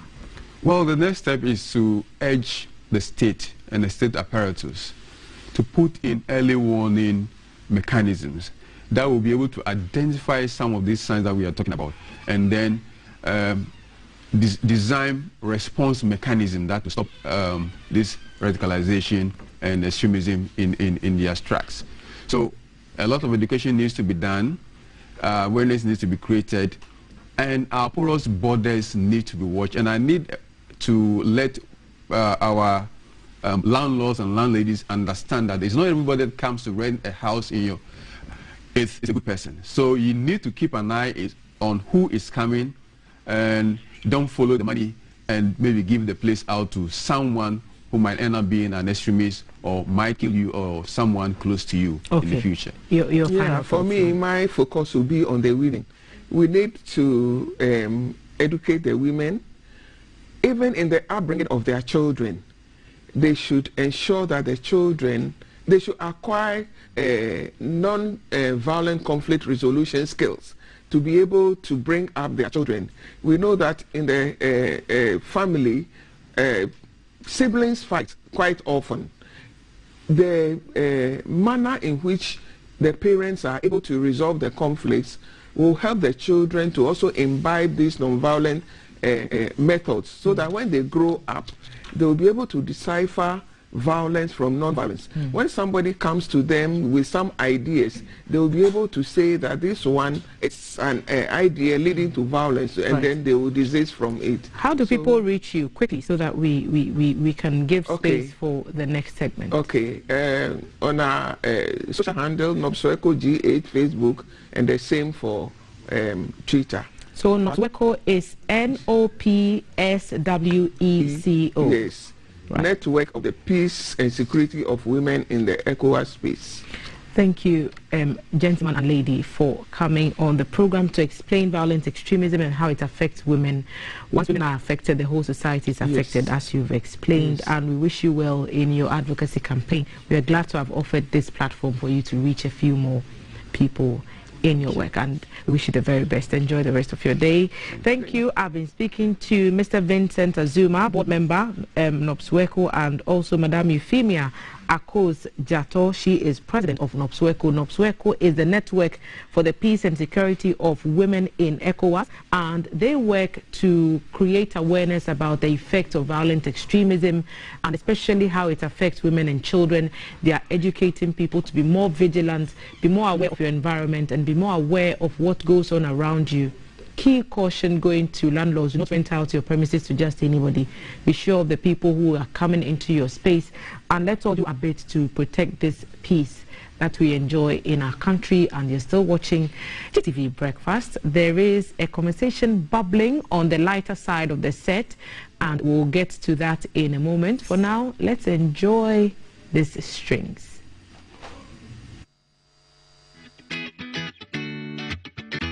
Live from GBC Studio 1, this is The Breakfast Show.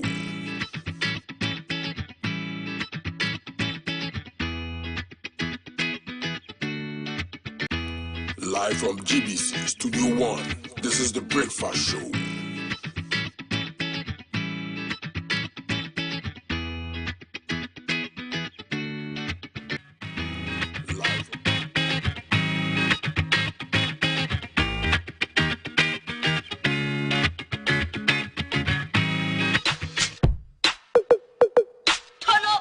GBC Studio 1, this is The Breakfast Show.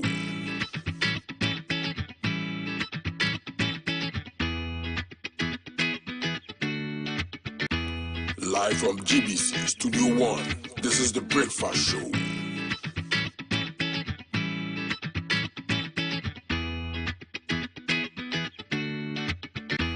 Live from GBC Studio 1, this is The Breakfast Show.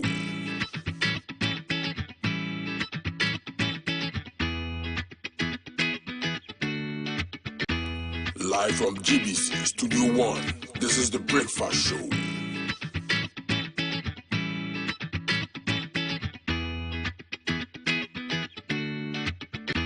Live from GBC Studio 1, this is The Breakfast Show.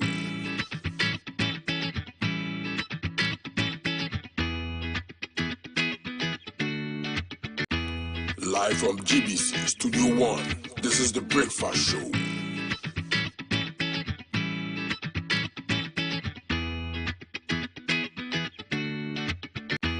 Live from GBC Studio 1, this is The Breakfast Show.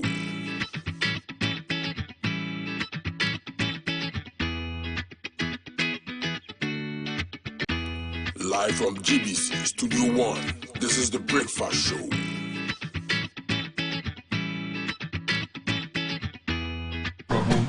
Let's make it work. Yeah. Let's make it work. Hi, good morning. My name is Kokumi, and I'm here with Kwesi Stylish on the strings. Good morning once again. So I have a question. How did we get here? How did we get here? For season to come before reason. Reason just to favor a season. And when your mouth labels your mind with treason, alphabets and colors will say no prison. I mean, how did we get here?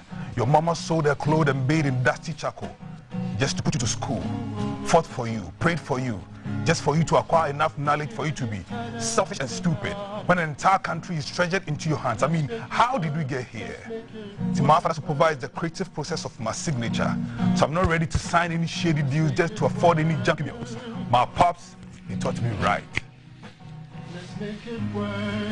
How did we get here? It's mandems who lead demonstrations to demonstrate that they care, and your interest they share. But when they get into government, a phone without a Bluetooth, your interest they don't spare. I mean, who the heck is a leader who leads demonstrations that doesn't affect a positive change in generations and their generations? How did we get here? I mean, how did we get here? Let's make it work. Let's make it work. How did we get here? How did we get here for A to be right because party B said it, but for the same A to be wrong because party C said it? I mean, how did we get here? How many times should I ask you, how many times will you allow the N's and C's and P's to seize your peace? How many times? I am politically incorrect, and I know I'm not the only one. I know I'm not the only one who knows that Ghana politics is based on an equation.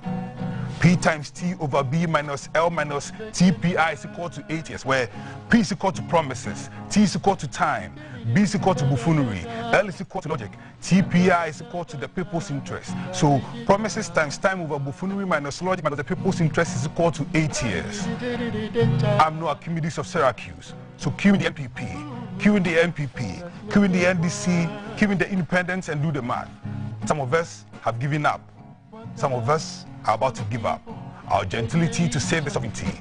So do you still promise on your honor to be faithful and loyal to Ghana? Then, may the gods judge you instantly for the decisions you make. How did we get here? Thank you.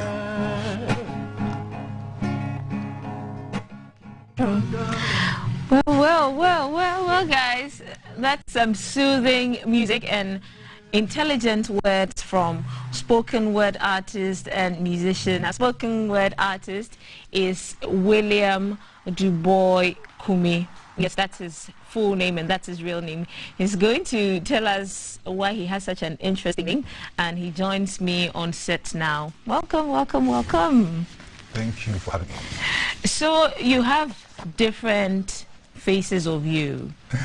You are like a mixture of plenty things together. What exactly is your style? Today I see vintage. What exactly is your style?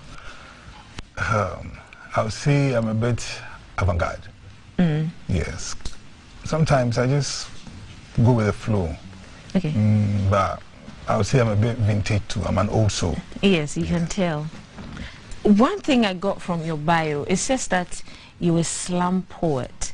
What's slam poetry? What's slam poetry? I used to be a slam poet. Slam poetry is when you compete like a rap battle. So you go on stage, you have other poets. So you give your poem to the audience and they judge you with a scorecard from, I think, 1 to 9. Yes. That's not very popular in Ghana, is it? It used to be. But I think poetry shouldn't even be that competitive. But slam poetry is a thing. Okay. Yes. Okay. So now, what category do you fall under? I'm just an artist, a 360 artist. I do ceramics. I do a little bit of drawing, graphic design, photography. So I'm an artist who happens to play with words. I like that one. An artist who likes to play words. Isn't that a bit too much for you? So there's the parable of the talent, where a talent is worth 60 years of labor. Sure. And if I've been given a whole lot of talent and I'm not able to utilize them and the day comes for me to account for them, how do I account for it? What do you do with photography? Nothing. But I want to do my part with everything I can do. Okay. Someone who watches us, someone who's watching us right now, when I begin to broach the subject that you have an album as a spoken word artist, it might be a bit new to the person. What does it mean for an artist who we usually see spoken word artists and poets on stage usually performing?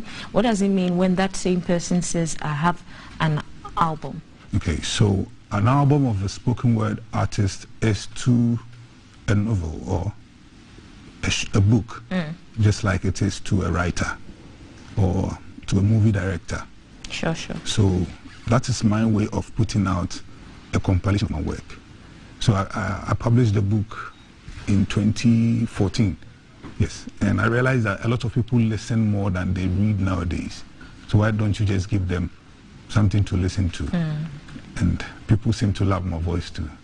So okay. And so you decided to work with Kwesi Stylish. Oh well, he's stylish. Yes, decided to work with him. How does it work for you to fuse music and poetry? What are some of the comments you usually get? People say it's different, but I don't think it's actually different, because you can't separate music from poetry. Because if you want to be a songwriter, you have to be a bit poetic, and reading music is also its own poetry on its own. So what I do is I focus more on the poetry, and when I have the content that I want, then I tap into the minds of people like Kwesi and the other bandmates, and they bring in their production skills and you put make it something. together. Yes. Right. How many? I was going to say, how many songs are your album? So how many pieces are on your album? And when did you release your album? This recent album is my third body of work, but my first album. I have an EP called Walk on the Mountain. I have another EP called An Ode to a New Moon, and this is The Griot. The Griot has 10 poems and 2 skits. The skits are from Nikki Samonas and One Love the Kobolo. Then I have one song on it, one poem on it with Kojo Q. Kojo Q is a rapper. Yes, so with this piece I did, it was supposed to be with Kojo Q. Yes. Okay. When are we supposed to enjoy your new concert? I mean, tell us about it. I know the proceeds are going to charity. We're going to talk about it. But you're having an event next week, Saturday, the 2nd, yes, is it? Right. October. So what are we to expect? But, okay, tell us about the whole event. I have a few questions there. So I am a fan of intimate shows where we have a very small number of people and they interact with the artist as the artist performs or do whatever he wants to do on stage. Sure. So this is going to be very, very intimate, more than the ones I've been doing. Just 20 people. Then why are you having just 20 people for an event? I know you're back of it, restrictions, yes, but you could make it bigger. Why 20? The reason why we are doing 20 is because COVID, and we want to actually space the crowd, and also why not 20? Okay, so who are the select 20? Which people make up, constitute the 20 intimate session? Anybody at all can be part of the 20. Sure. So I put out a link, you sign up and you get to be a part of it. Okay. And in those days, poetry was reserved for a certain type of people. That thing is of the past. So if you happen to see the link, you just click on it and you register, get a seat, then you come around. So even that day we'll be having live painting session from KJC. Yes. So it's going to be a fun night. Okay. So now, do we get to pay? It's a free event. It's not entirely free because we are looking forward to giving the proceeds to charity. We saw someone who really needs help. I think everybody needs help, but some people actually need it at a point in time more than other people. Right. Hold your thoughts there. We are going to CAF. CAF is going to read some messages from you, viewers, to tell us some comments and some submissions. So over to you, CAF. Yes, you're there. Thank you very much. I'm surprised. For the book, yes. Okay. Nothing has come here yet on Coke yet. I'm sure they are just enjoying the vibe and the music and everything.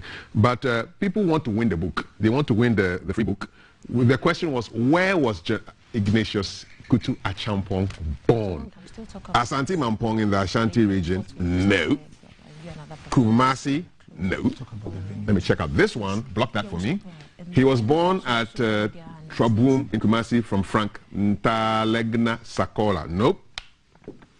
No, that's the same. That same one. And he was born in Kumasi, and then they said Nyamasi. Nope. No. That's not it. Ahafo. No. How do you feel this? Swedru. No.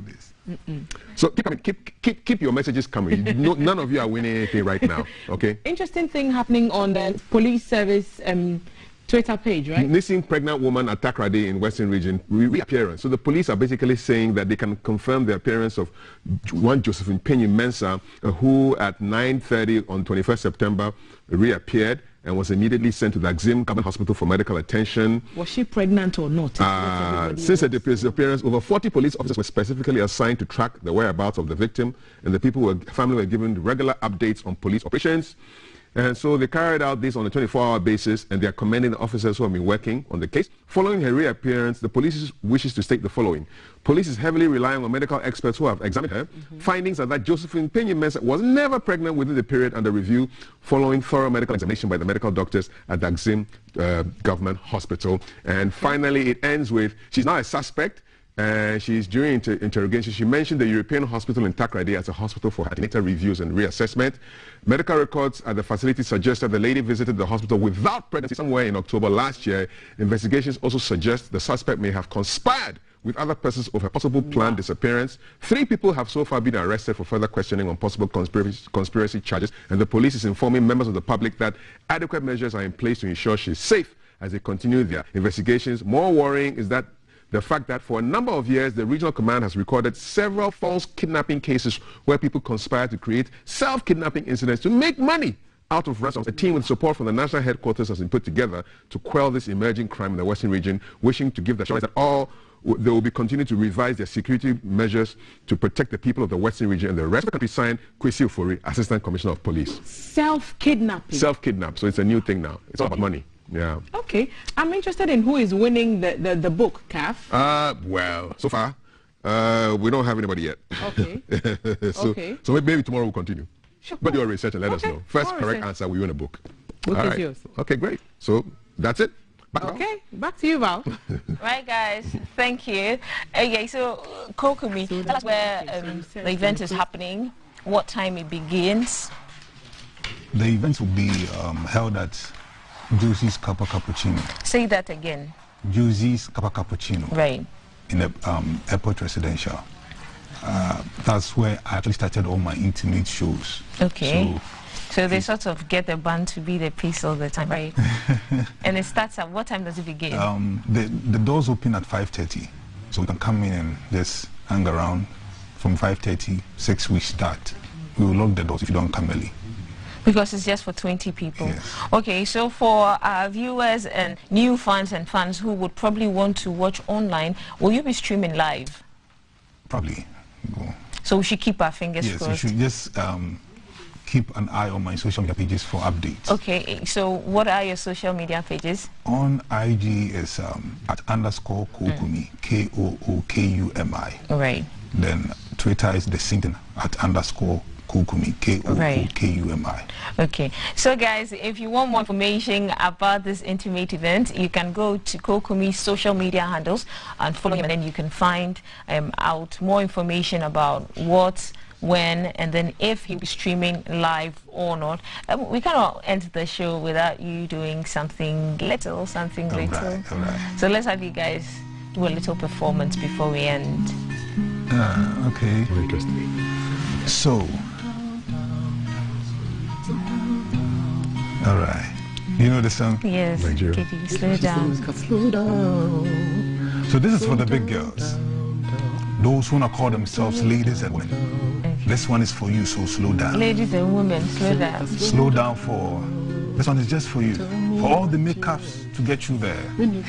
Hookups.